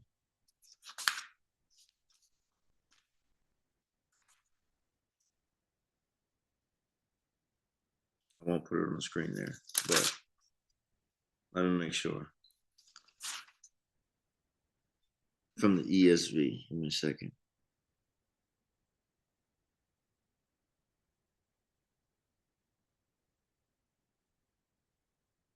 Mm-hmm. Ran and embraced him and kissed him. Ran to meet him and embraced him and kissed him. Okay. There's a famous story in the New Testament where that phrase is used, right? Now, this phrase is used one more time in Genesis. And so hopefully I'll be able to show that at that time, and I'll have all my ducks in a row rather than how I did today. So it's a little cliffhanger. All right. Better than my cliffhanger about the curse of Ham. A little cliffhanger there. All right. Jacob's timeline, right? So this is a graph here of Jacob's timeline. There's the first column, the event. Then there's the age of Jacob, and then the verse reference in Genesis, right? So we see Jacob's grandfather Abraham dies when Jacob is 15. Jacob sent to Laban in Haran at age 77. My God, moving stones by himself at 77? Goodness, what's in the water? It's in the water in the wells at Beersheba. Goodness.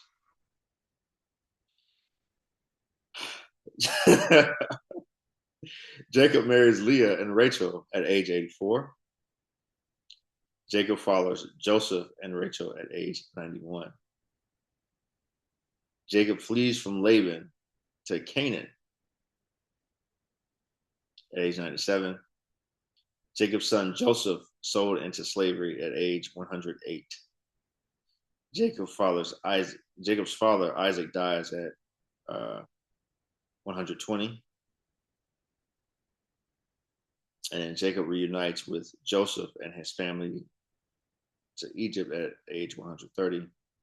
Jacob dies at age 147. Okay. Uh, Chapter 29, verses 15 to 30. Jacob marries Leah and Rachel.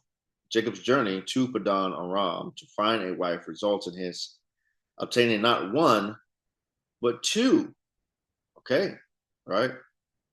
So this whole thing here, this pattern, right? Like X, but not X.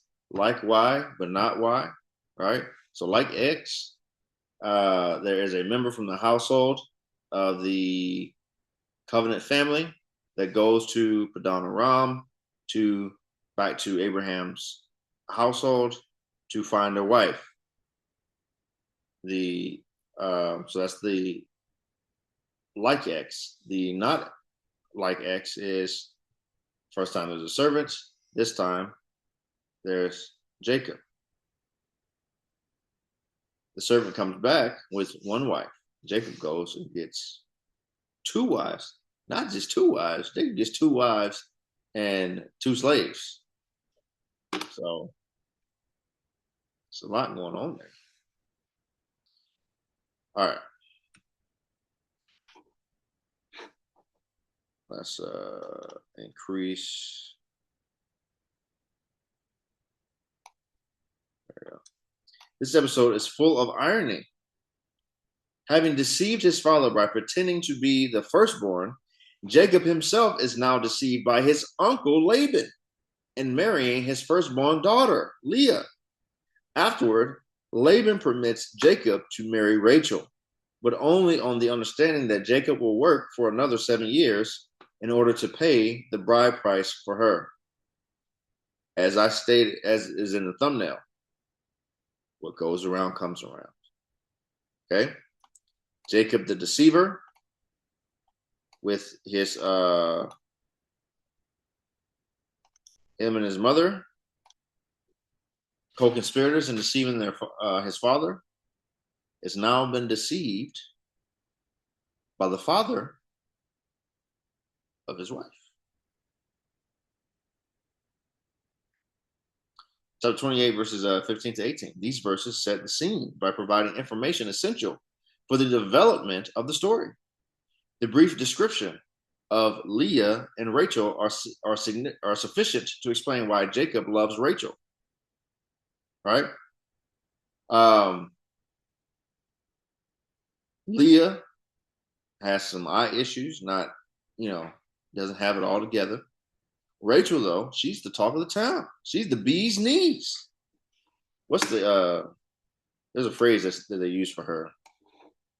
She is, let's see.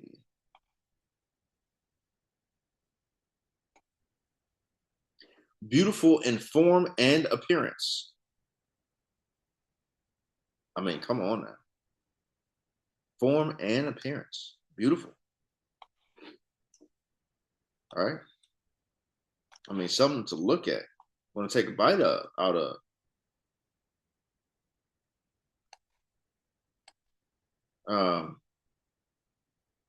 Jacob wants that. Let me look up something real quick.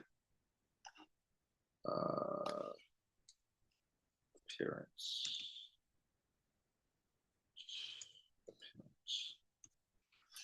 No, don't want to do the NIV. We want to do the ESV.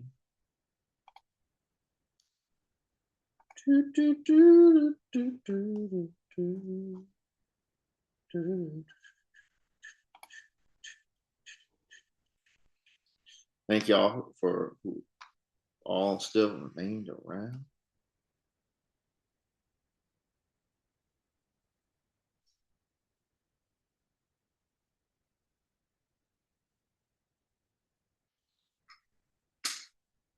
Okay.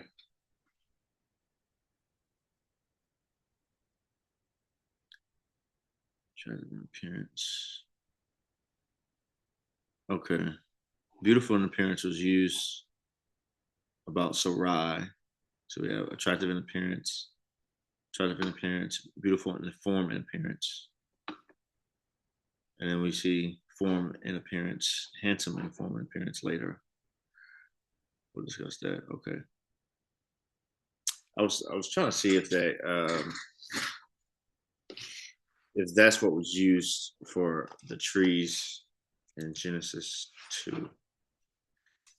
Genesis chapter 2. That's the reason why I said I want to take a bite of it out of it. I think it's verse 9. Okay, pleasant to the sight. Good for food. Okay, so it's different verbiage. All right. Same idea, but different verbiage. Chapter 29, verse 18. I will serve you 7 years for your younger daughter, Rachel. In the ancient Near East, it was customary for a prospective husband to give the bride's father a substantial gift of money, known as the bride price. Jacob indicates that he is prepared to work for Laban in order to give the equivalent of 7 years' wages for Rachel. Chapter 29, verse 22, made a feast. Feasting was an important element of ancient Near Eastern weddings. Chapter 29, verse 23, in the evening, it was dark, or nearly dark, when Leah was introduced to Jacob for the consummation of their marriage. And darkness in a world without artificial lighting can be pitch black. At this stage, Jacob did not realize that Leah was the bride. She may also have come to him wearing a veil, the sign of a betrothed woman.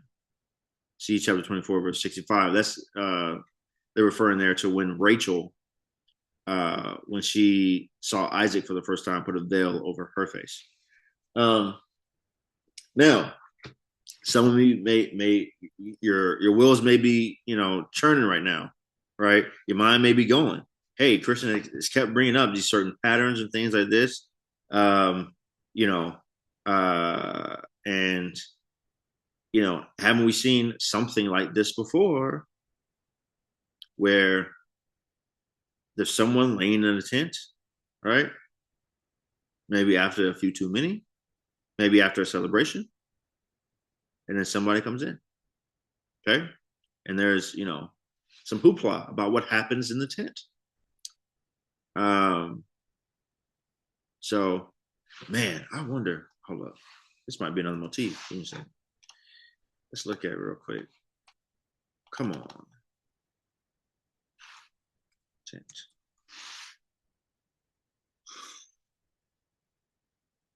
All right. Those who dwell in tents.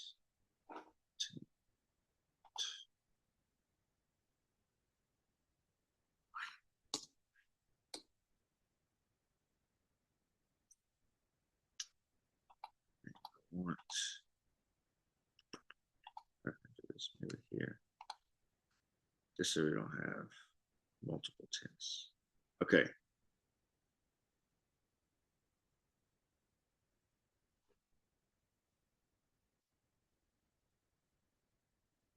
Okay, so we have the drinking of wine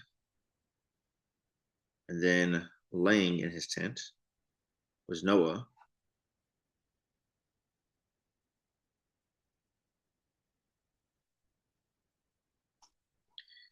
To see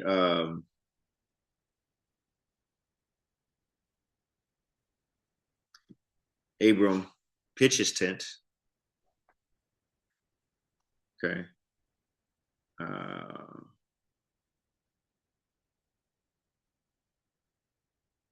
He moves his tent again. Move his tent again. Abram continues to move his tent. All right. So that one's a little different. God comes and sits at the door of his tent.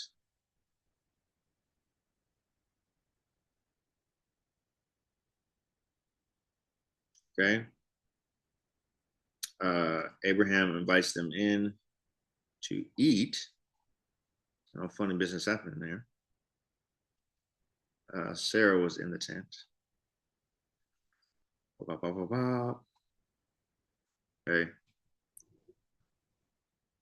Uh, Now here, Isaac brings uh, Rebecca into the tent, right? Makes love to her, right? Um,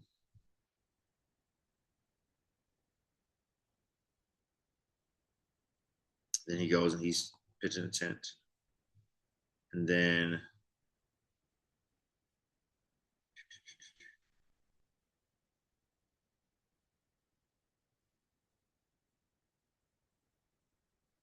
tent there. Oh,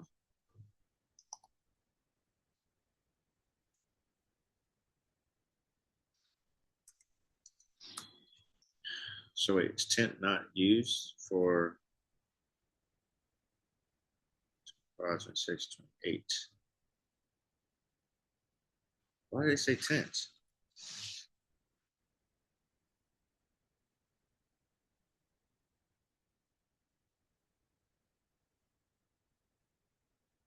In the evening was dark, leaves and mission.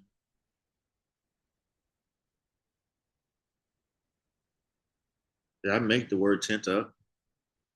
Man, if I did, I'm so sorry, y'all. I took y'all on that. I took y'all on that whole ride for nothing.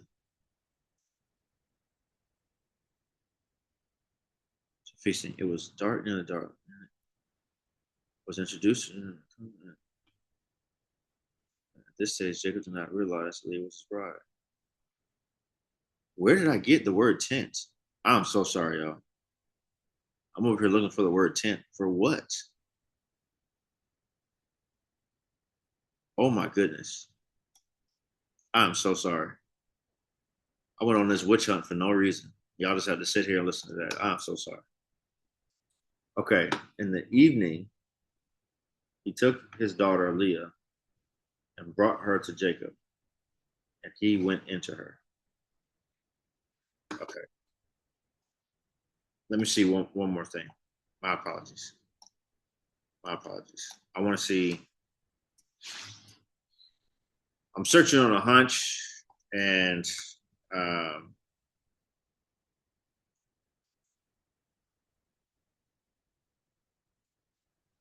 that maybe this should have been something we should have been expecting. All right. Okay. Evening and morning. Evening and morning. Okay. Cool. All right. 8. Dale comes back in the evening. 2 angels came to Sodom in the evening. Okay. Lot was sitting at the gate. Okay.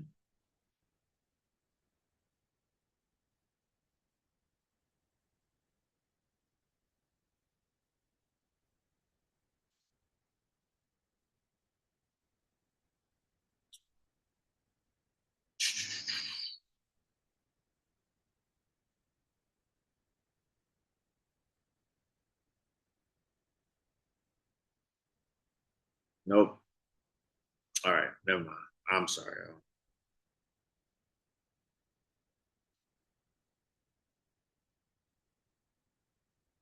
Okay, but Leah comes to meet him in the evening again. So you do get that. So in the evening, Leah comes to him. He's coming back in the evening. Leah meets him. All right. At least we get that. Goodness gracious. My apologies, man. Okay. I think I'm going to stop my witch hunts for tonight. All right. Chapter 29, verse 24. The mention of Zilpah. Her here anticipates later developments when she will become a substitute wife for Leah. See chapter 30, verse 9 to 13. 29, 25. Only in the morning does Jacob realize that he has been deceived by Laban. All night. He's in the dark. And once the light comes, hey man, what's up? Why you do this to me? So 29 verse 26, to give the younger before the firstborn. Laban's remarks are highly ironic in light of Jacob's earlier deception of his father. Correct. Correct. Right? So There's a lot of connections here, right? Because Isaac going to bless his firstborn, yet is deceived into blessing his secondborn. Jacob, the secondborn, goes and wants to marry the secondborn and is deceived into marrying the firstborn. Wow. What goes around comes back around. You have that. Also, too, this whole deal with eyes. Uh, the it's another thing that we should have been primed and pumped for. Hey, we're about to get the okie doke here, right? Isaac messes up his blessing of the firstborn because of an issue with his eyes, his eyesight. Leah, the firstborn, has issues with her eyes. What goes around comes around. Chapter 29, verse 27. Complete the week of this one. The wedding celebrations lasted for 7 days. Laban persuades Jacob to complete this process with Leah on the understanding that he will then be able to marry Rachel. This would also give ample opportunity for Leah to conceive a child. Chapter 29, verse 29, the mention of Bilhah. Here anticipates later developments, for she will bear children on behalf of Rachel for Jacob. Chapter 30, verses 3 to 8. Chapter 29, verse 31 to 30, verse 24. Jacob's children. These verses report the birth of 11 sons and 1 daughter to Jacob. Not surprisingly, given his unexpected marriage to Leah, Jacob's domestic scene is fraught with tension. Laban's deception and manipulation of Jacob creates years of discord between his 2 daughters. Right? So we discussed before, trying to look at this pattern and see what we can deduce might come forward, right? And might draw to certain things, or as our expectations are not met, we might ask, hey, why did the thing that we were expecting to happen not happen? Or why did this other thing that we didn't expect to happen, right? But there was an expectation. Hey, the servant who left to go find a wife, the son leaves to go find a wife, but there's no servant. Will now he serve? Number one. Number two, the servant was going for a long time, or had to make a long journey. He actually came back quickly, but there was emphasis on this very long journey that he makes, right? So if there's hey, one is like the other, but not like the other, right? If he is a servant going, comes back quickly, if the son goes, how long will the son stay, right? And so he ends up staying a long time, longer than expected. Chapter 29, verse 31. When the Lord saw that Leah was hated, from the outset, Jacob had loved Rachel, verse 18. Undoubtedly, he found it difficult to love Leah, given the events that had brought them together. Yes, given the events, not only was he much more attracted to Rachel, but she was foisted upon him. Not only foisted upon him, now he has to stay there for 7 more years just to get what he had worked all these years for. Leah can't catch a break. And Rachel probably also loathed her sister for the same reason. Yet their treatment of Leah causes the Lord to favor her over Rachel. While Leah is able to have children, Rachel is barren. As Genesis frequently highlights, the Lord is ultimately the one who creates human life. Correct? And this idea, too, of the Lord showing favoritism or seeing the one that is downcast, right? Hagar, kicked out of the house of Abraham and first Abram and Sarai, right? But then Sarai gets a visit from the Lord, from the angel of the Lord, right? The one that she's calls the God who sees me, right? And so here with Leah, the Lord sees and hears her, sees her affliction, and has favor upon her, has compassion on her. Let's actually read that verse. The Lord saw, right? The God who sees me. Hagar, another woman here, is getting the short end of the stick by no fault of her own, may I add. Hagar didn't sign up for that whole debacle going down about conceiving. That was not her idea. And she gets punished for it. But the Lord comes and sees her. The Lord sees Leah as well, who gets thrown into a debacle, not by her own doing, and is getting punished for it. The Lord sees her. The Lord saw that Leah was hated. So he shows favoritism towards her, and he opens her womb. But Rachel was barren. He left Rachel alone. All right. Now, this is not an apologetic for what is called liberation theology, the social gospel.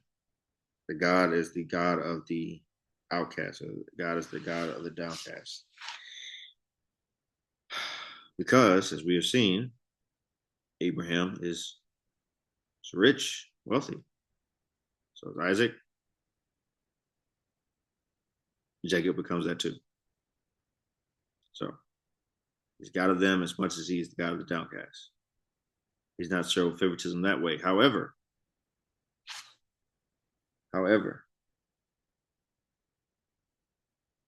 there does seem to be a place for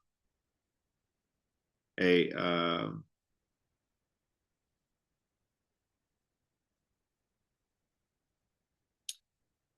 righteous endurance of oppression that gets the eye of the Lord. Okay. This one I am sure about, so we'll look at it.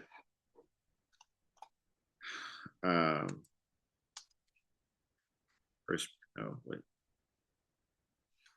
sorry. First Peter 2.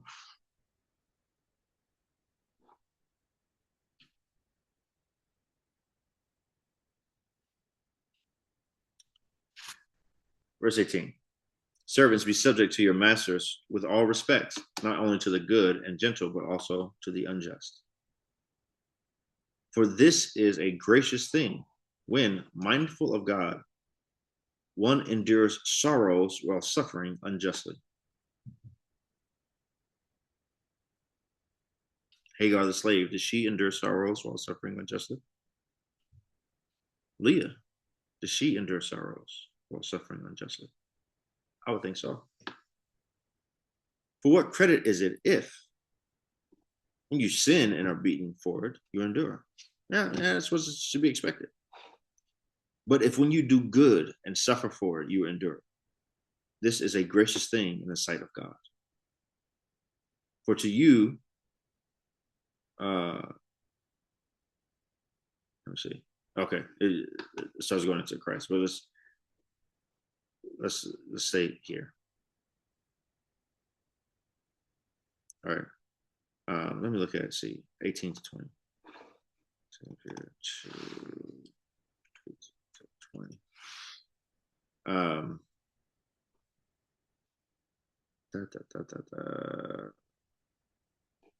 Let's just look at verse 20. I'm trying to get it to where it can show me other versions. Okay.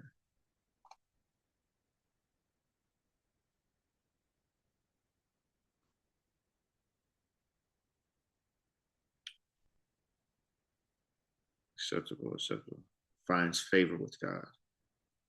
Acceptable and pleasing to God, acceptable to God, brings favor with God. All right. This is commendable before God. Looks on it with favor. God will bless you. All right. All these ideas that are in the Greek that are being translated. A gracious thing in the sight of God.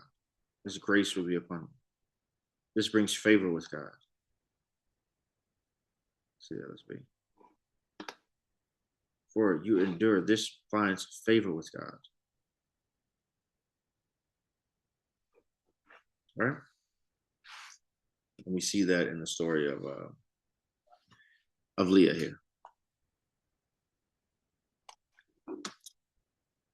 Okay.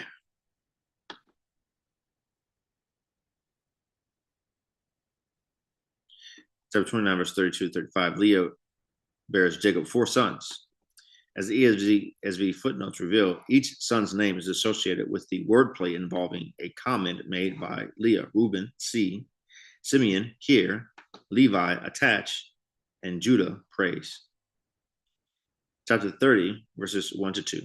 Rachel's barrenness causes further tensions to surface within Jacob's household. When Rachel demands children from Jacob, verse 1, he places the blame on God, verse 2.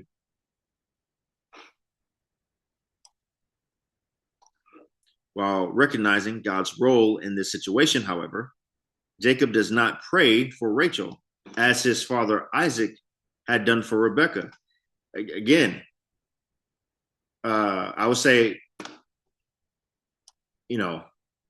in starting to recognize the patterns, right? As I just said, when you recognize the patterns, right, you get certain expectations of the patterns. And then when there is an absence or something happens that does not fit the pattern, it should wake us up, right? So even though we did not have the cultural background to understand the difference between the pillar and the altar, at least I did. Not sure how many of you did, but I did. But the ESV footnotes were able to bring that out for us. But we have recognized this pattern before. Okay. Offspring in the covenant family has a wife who is barren. Okay. Now, Abraham's wife Sarai, Abraham's wife Sarah, was barren, but barren in past years. Okay. So there was no expectation or praying from Abraham about his wife's barrenness. However, for Isaac, though, Isaac prays for his wife Rebekah, and so when we see Rachel barren, the expectation is to say, "Oh, okay, hey, covenant member of the covenant family, has a wife who's barren, right? Like father, like son, we should expect this." Isaac prayed for his wife. She conceived. This is brought to Jacob's attention. He's Isaac's son. We should expect him to pray, but he doesn't. Not only does he not pray, he blames God and says, "Don't blame me. Don't take it up with me. Take it up with God."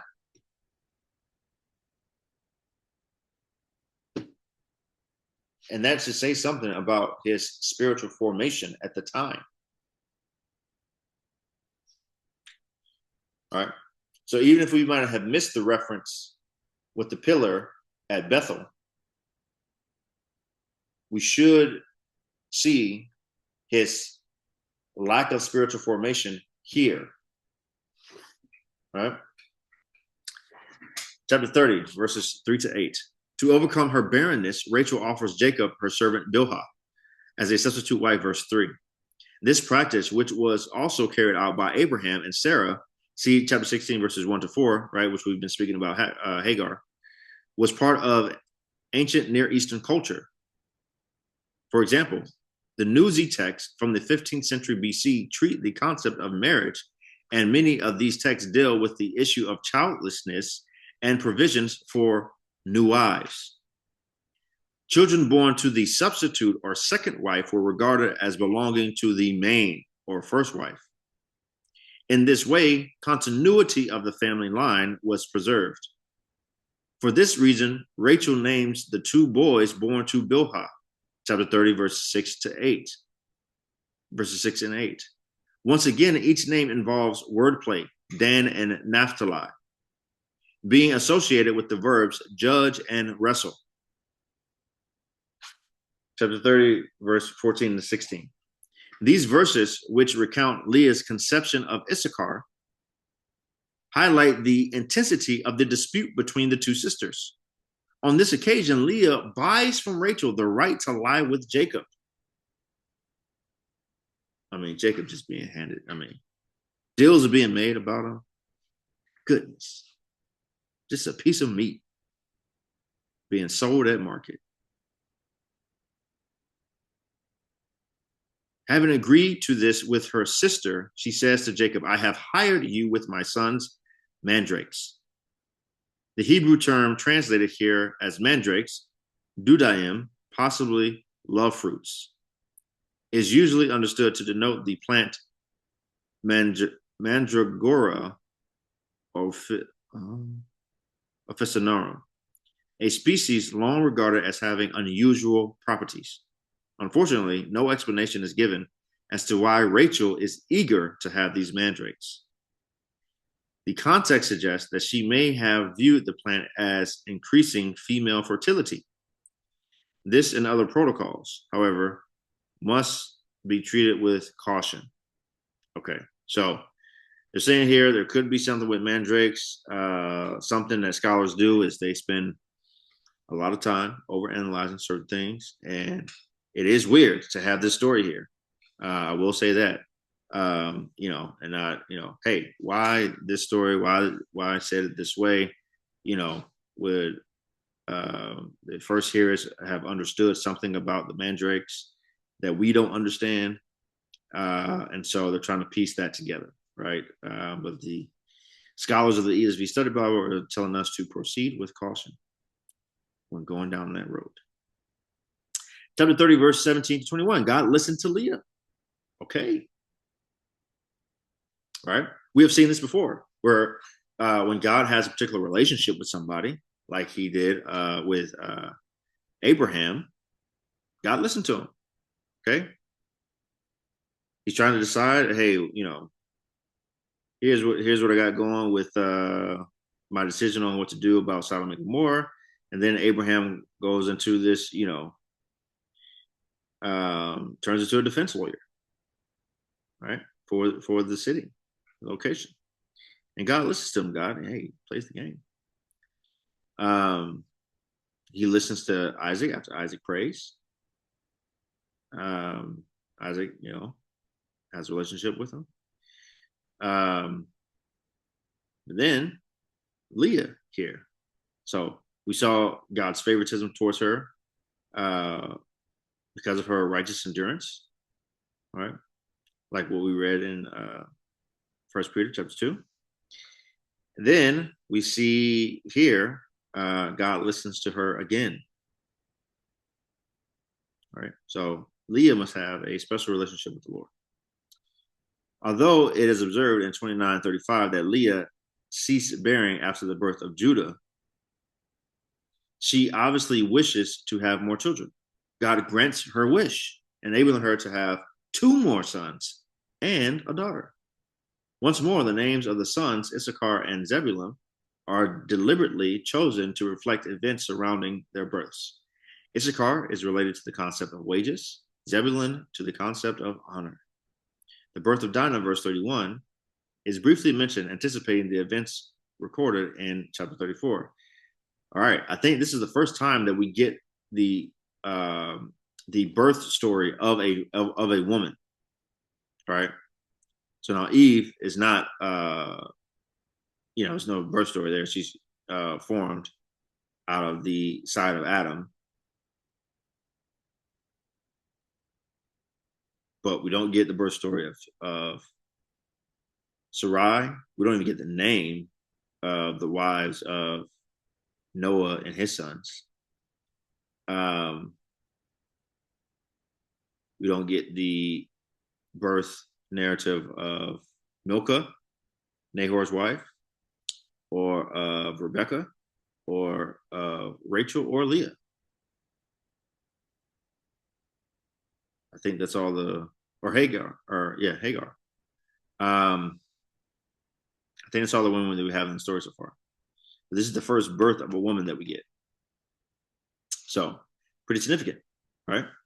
Because we've gotten offspring, right? We've talked about Cain, Abel, Seth, genealogy of all men. Okay. Then we've gotten offspring Ishmael, offspring Isaac, offspring Jacob, offspring Esau. And then from Jacob, we get boy, boy, boy, boy, boy, boy, boy, boy, boy, boy, girl.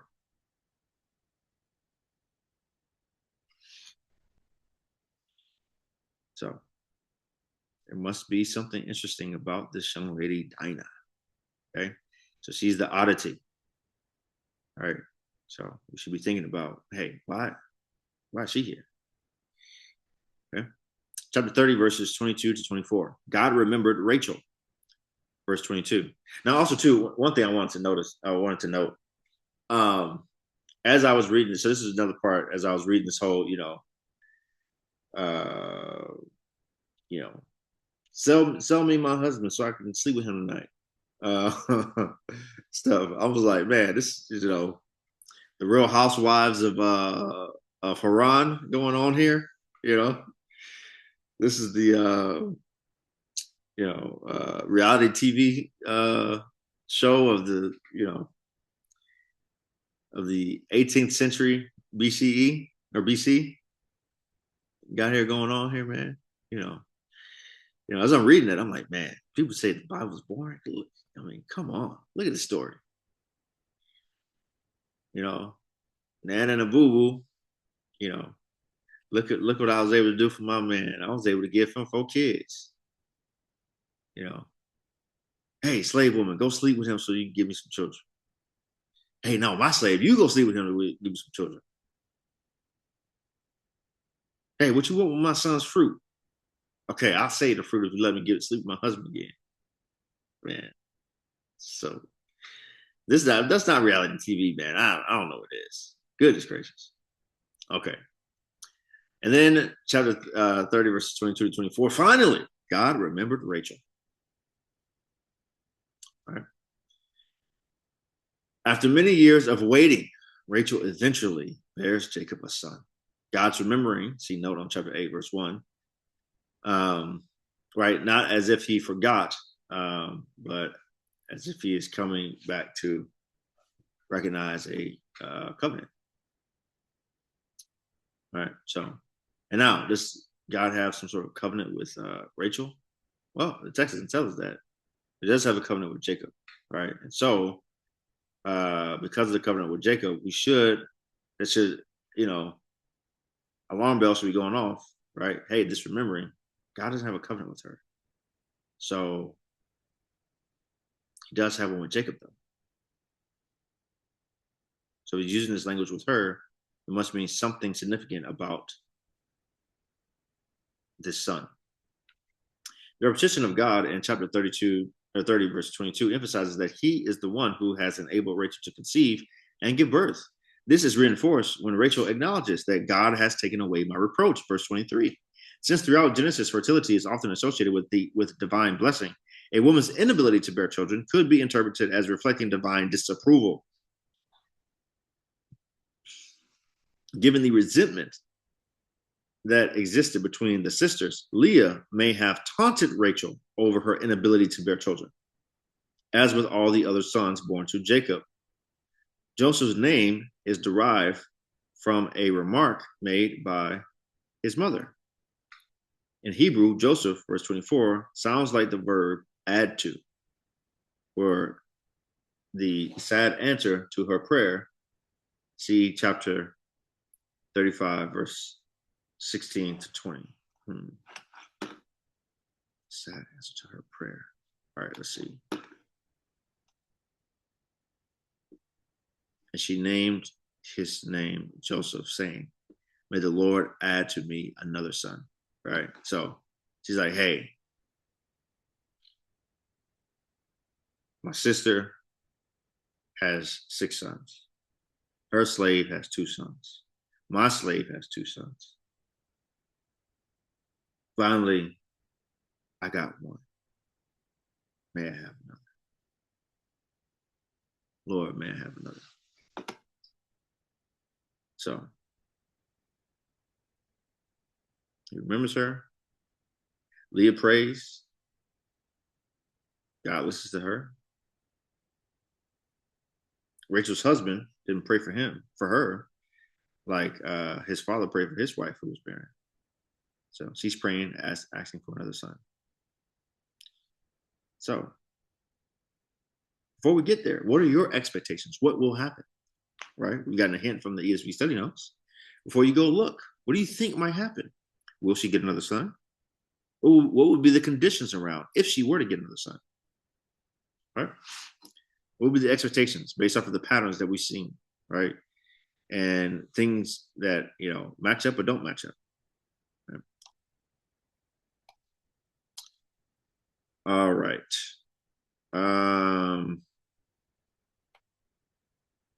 Let's see. All right. I think we'll read this note for tomorrow because it gets into chapter 31. So we'll read that note tomorrow. It's 31. Okay. All right. Okay. I guess we'll read it. We'll read it because we still have a lot to do in chapter 30. Dun, dun, dun, dun, dun, dun, dun. Okay. Chapter 30, verse 25 to chapter 31, verse 18. Jacob prepares to return to Canaan. Having completed 14 years of service to Laban, Jacob looks to return to his family in Canaan. Laban, however, is reluctant to lose Jacob's service, which has brought him considerable wealth. The events narrated in this section illustrate how God's blessing is mediated through Jacob, but only to those who bless him. By mistreating Jacob, Laban is eventually disadvantaged. All right? And that should have been something too that we should have been expecting, right? Thinking about, hey, I will bless those who bless you, I will curse those who curse you, right? So those who treat you well, I will treat them well. All right. But Laban here is just tricking the trickster back and forth. All right. Man, I should have titled I should have titled the thumbnail Takes One to Know One. Man, daggone. That's what I should have titled it. Takes one to know one. It's all right. Maybe we can reuse that later on in the year. Chapter 30, verse 27 to 30. Learned by divination. The narrator does not specify the precise method by which Laban discovers that the Lord has blessed him because of Jacob. The Israelites were later prohibited by God from practicing divination. Deuteronomy chapter 18, verse 10, because it sought to provide knowledge by inappropriate methods. For example, interpreting omens, using supernatural powers. Laban's use of divination is sinful, even though the information obtained is accurate. Man, this continues our conversation that we have had about, well, I guess, I don't know if we've had this portion of the conversation, right? So we talked before about certain things being by themselves somewhat morally neutral, right? The doing things together in unity. right? You look at the New Testament, that is talked about a lot when it comes to the church and believers, right? But then when we talk about that in the Tower of Babel, it's a bad thing. Coming together as a unit, not bad in itself, but is for what purpose, right? What is the purpose of the thing? Okay. But here we get almost the reverse of that, right? That no matter the purpose of the thing, some things are in and of themselves no-nos, wrong to do, stay away from. And here, the practice of divination, no matter what is the intention of the use itself is bad. Don't do it.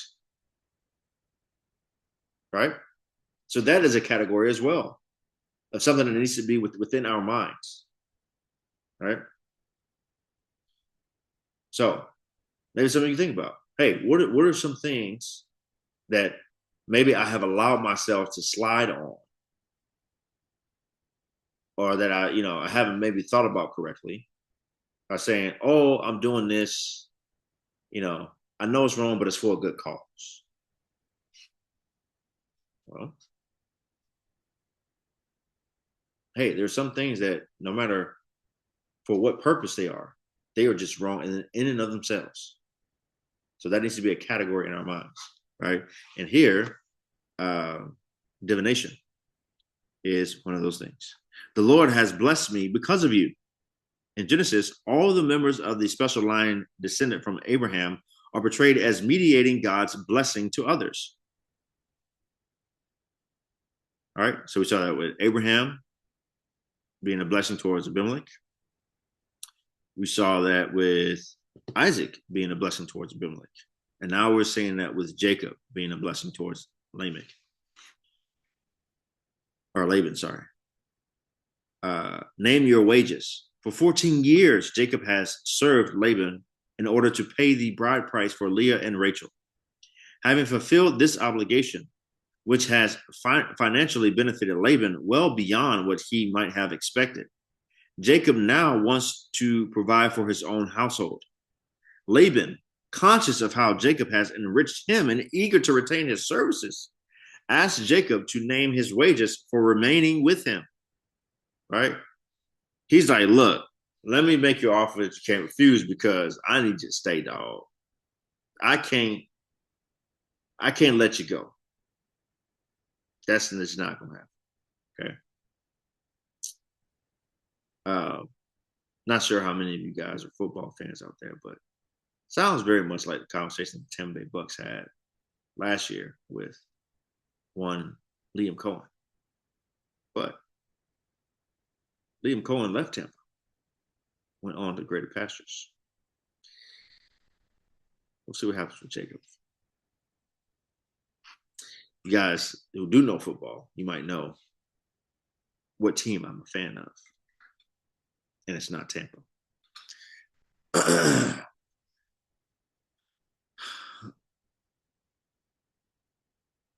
Chapter 30, verse 31 to 34. As payment for his services, Jacob asked Laban to allocate to him all the speckled and spotted sheep and goats, along with every black lamb. Their distinctive markings allow these animals to be easily distinguished from those that belong to Laban. Chapter 30, verse 35. Having agreed on the wages, Laban secretly removes all the animals allocated to Jacob and gives them to his sons. Yet again, Laban's deceitful nature influences his treatment of Jacob. It's crazy. I've read this story a bunch of times.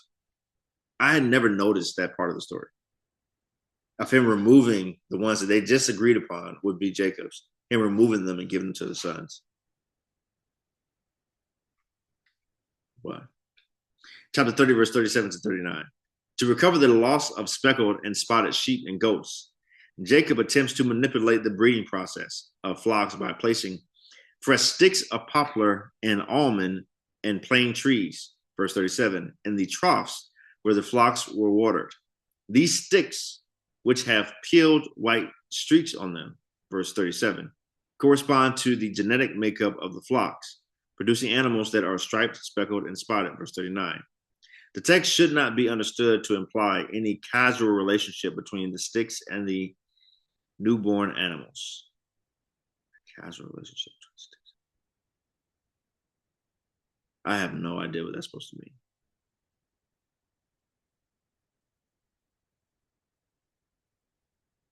A relationship between the sticks and the newborn animals.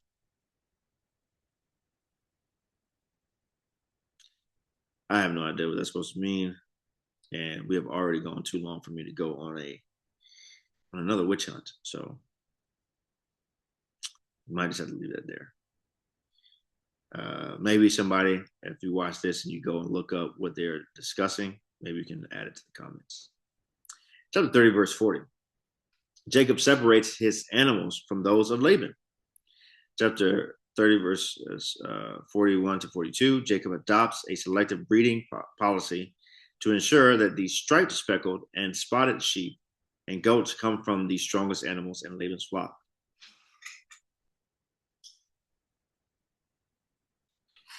Having arrived in Padan Aram with his staff, see chapter 32, verse 10, Jacob becomes very rich. The brief description of his possessions resembles earlier summaries of Abraham's wealth. Right. And again, just made that point, right? Liberation theology talks about God being the God of the oppressed, right? God of the downtrodden. Well, here he calls himself the God of Abraham, Isaac, and Jacob, and they're all wealthy. Right. So God is also the God of the wealthy, the powerful. He is the God of whoever either he chooses or is on his side, no matter what their condition is. All right. Something I forgot to do. Give me 1 second. I forgot to put the page for the Bible verses that correspond today with the history of salvation in the Old Testament. So give me 1 second. Let me add that to our situation here. Let's see. Let's see what's here.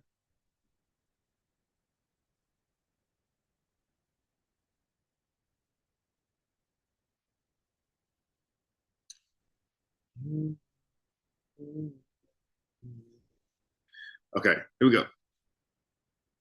So let's see what these chapters today have to say about the history of salvation, God's unfolding of salvation through the scriptures. All right, so we got chapter 28 to 30. We have 3 verses today. All right, chapter 28, verse 12. The opening of access to heaven anticipates Christ, who opens access permanently. John chapter 1, verse 51, and Hebrews chapter 10, verses 19 to 20. Right? So I may not be exactly right with him saying that the door of the sheep pen or the gate that is referencing this. However, the concept is there, right? As we see in other places. Genesis chapter 29, verse 25. Even in the midst of trickery, God sovereignly works to give Jacob wives, through whom he will fulfill the promise to multiply Abraham's offspring. Chapter 15, verse 5. Again, we talked about God's sovereignty or providence yesterday, right? Here, the ESV Study Bible continues to use the word sovereignty, sovereignly, right?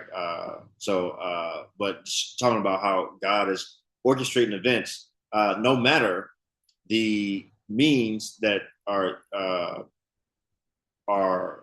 within the humans, right? Whether they be good, bad, or neutral, right? And so there is some trickery, some bad things happening here. Some unjust suffering, from Leah and maybe even the other slave women. Some deception by Laban, right? But yet God has promised nations coming from Abraham's descendants, and as we see here, this is how that is being fulfilled through the bad actions of humans. God is still sovereignly working with humans to work out his particular purposes. Chapter 30, verse 1. In the midst of sordid competition between Leah and Rachel, God sovereignly fulfills the first stage of his promise to multiply Abraham's offspring. All right. Chapter 12, verse 2. Chapter 15, verse 5. Chapter 17, verse 5. Chapter 26, verse 4. And chapter 28, verse 14. Okay. Awesome. Now, we are going to look at this article that's in the back of the book. And as we discussed before, the ESV Study Bible has a bunch of articles, a little over 50 articles. I think 58 is the number that we came up with, on different topics that are within the that are within the Bible. They're answering certain things, right? And so here with this essay, this is under the section called biblical doctrine, right? So there's certain, and that word doctrine. Let me not mess it up because I can butcher this. Less doctrine. All right. Let's see the Oxford Language Dictionary. Doctrine, a belief or set of beliefs held and taught by a church, political party or other group, but here we'll say the church, right? Or the church historically, right? The Catholic Church or universal church, right? Worldwide. So not one particular building, but, throughout Christian history, a certain belief, right? So we're looking at certain biblical doctrines, biblical beliefs that have been taught by Christianity over the last 2,000 years or so, right? And what has been understood based upon Scripture. And so God has a particular relationship with creation, and this article here is going to teach on it, right? And as we see here, we're starting off with some $10 words here, and we'll see about how they get defined. All right, God's relationship with creation. Transcendence and immanence. God is both transcendent, majestic, and holy, far greater than his creatures, and immanent, near and present, fully involved with his creatures, right? So transcendent, where he is, he's majestic, holy, set apart, way greater than who his creatures are, right? High above, yet he's near and present, fully involved, okay? To understand the God of the Bible, this vital biblical tension must be appreciated. God is distinct from and far above all he has made. Quote, the Lord is high above all nations and his glory above the heavens. Who is like the Lord our God, who is seated on high, who looks far down on the heavens and the earth? Psalm 113, verse 4. He looks down on the heavens and the earth. Yet, he is also always actively, personally engaged with his creation. Yet, quote, yet he is actually not far from each one of us. For in him we live and move and have our being, as even some of your own poets have said. For we are indeed his offspring. Acts chapter 17, verses 27 and 28. Those most humbled by God's majesty and holiness, those most humbled by God's majesty and holiness most experience personal closeness with him. For thus says the one who is high and lifted up, who inhabits eternity, whose name is holy. I dwell in the high and holy place, transcendence. And also with him who is of a contrite and lowly spirit, to revive the spirit of the lowly and to revive the heart of the contrite, imminence. Isaiah chapter 57, verse 15. Right? They're saying, hey, those who see God, who humbly look and see God's majesty and holiness the most, those who have that right understanding of who God is, those are the ones who experience him the closest. So when some try to cheapen God or make him less than who he is, they really experience him the furthest, right? That's this paradoxical nature of the reality of who God is, right? And what the Bible tells us that he is. Non-Christian religions tend to one extreme or the other. Either to a God who is so other than creation that nothing meaningful can be said about him, Eastern and New Age religions, or who is so identified with creation that his majestic holiness is lost. For example, Greco-Roman and much current Western religion. An accurate understanding of God deeply appreciates both his awesome otherness and his intimate nearness. Christians relate to a God who is both the great I am and the God of our fathers. Exodus chapter 3, verses 14 and 15. He is the eternal, infinite God who has stepped not only into time and space, but also into covenant relationship with his people through the incarnation of Christ. The biblical balance between God's transcendence and his immanence is hard to maintain. But the best worship, prayer, and daily relating to God is not that which has in it a deep recognition of both God's majestic holiness and his personal engagement with the creatures he has made. Let me read that again. The biblical balance between God's transcendence and his immanence is hard to maintain, but the best worship, prayer, and daily relating to God is that which has in it a deep recognition of both his majestic holiness and his personal engagement with the creatures he has made. That right balance, holiness, yet personal engagement. The providence of God. That's what we've been talking about the last couple of days. God is always personally involved with his creation in sustaining and preserving it and acting within it to bring about his own perfect goals. Everything that takes place is under God's control. He, quote, works all things according to the purpose of his will, Ephesians chapter 1, verse 11. His providential dominion is over all things. Providence chapter 16, verse 9. Chapter 19, verse 21. James chapter 4, verses 13 to 15. Like weather, Job chapter 38, verses 22 to 30. Food, Psalm chapter 145, verse 15. And sparrows, Matthew chapter 10, verse 29. As well as kings, Proverbs chapter 21, verse 1. Kingdoms, Daniel chapter 4, verse 25. And the exact times and places in which people live, Acts chapter 17, verse 26.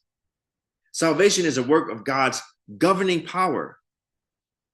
For by grace you have been saved through faith. And that is not your own doing. It is the gift of God, not a result of works, so that no one may boast. Ephesians chapter 2, verse 8 to 9. Cross-reference with Ezekiel chapter 36, verse 24.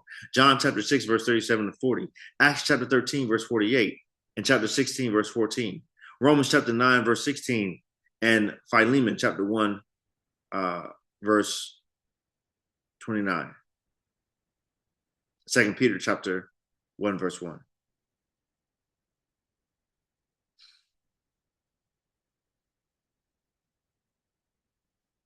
think that might be Philippians, not Philemon. Philippians chapter 1, verse 29. God's providential power also brings about sanctification, Philippians chapter 2, verses 12 to 13, and fruitfulness in ministry, Colossians chapter 1, verse 28 to 29. God is able to work out his sovereign will within the distinctive characteristics of what he has created. He moves a rock as a rock and moves a human heart as a human heart. He does not turn a person into a thing when he brings about his sovereign intentions in a person's life.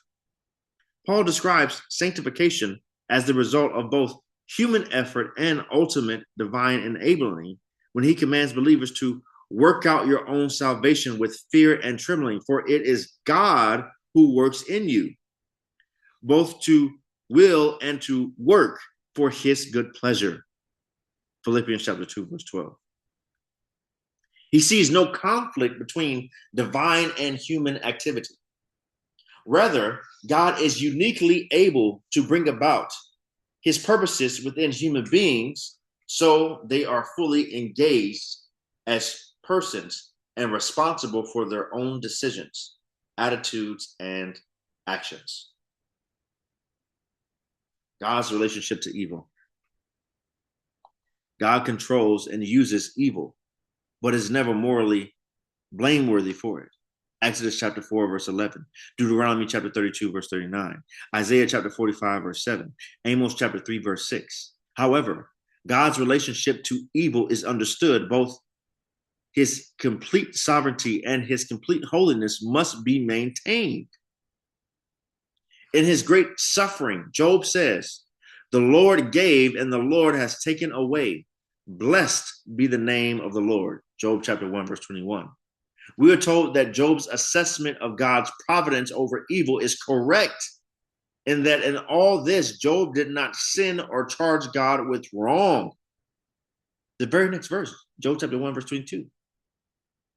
Joseph expresses a similar attitude of God's ordained evil actions of his brothers toward him when he says, "As for you, you meant evil against me, but God meant it for good, to bring it about that many people should be kept alive as they are today." Genesis chapter 50, verse 20. The greatest evil ever done, the crucifixion of Christ, happened because of unspeakable human sin, but all within God's perfect plan. This Jesus, delivered up according to the definite plan and foreknowledge of God, you crucified and killed by the hands of lawless men. Acts chapter 2, verse 23. Cross-reference Acts chapter 4, verses 27 to 28. Even human rebellion unintentionally ends up serving the perfectly wise purposes of God. Nothing, not even sin and great evil, can ever ultimately frustrate God's sovereignty. Christians can be sure that God will one day defeat all sin, evil, and suffering. Until then, God can be trusted because he is wise, holy, sovereign, and powerful, and is always working out his plan to perfection. Romans chapter 8, verse 28. Even when, in the short term, it may seem to be so from our earthly human perspective. Even when the short term, it may not seem to be so from our earthly human perspective. God can be trusted because he is wise and holy, sovereign and powerful, and is always working out his plan to perfection, even when, in the short term, it may not seem to be so from our earthly human perspective.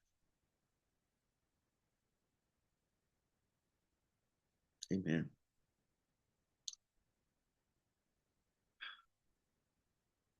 I don't want to mess that up. So thank you all for getting to the end of the week with me. I pray that this has been a blessing towards you, that this has helped you, that this has encouraged you, helped you to understand the story better, and that you, most of all, understand God better and grow in your relationship with Him. That you see Him as transcendent, majestic, and holy, far above us, but also feel Him imminently, close and near you. Pray this in your Son, in His Son. In Jesus' name, amen.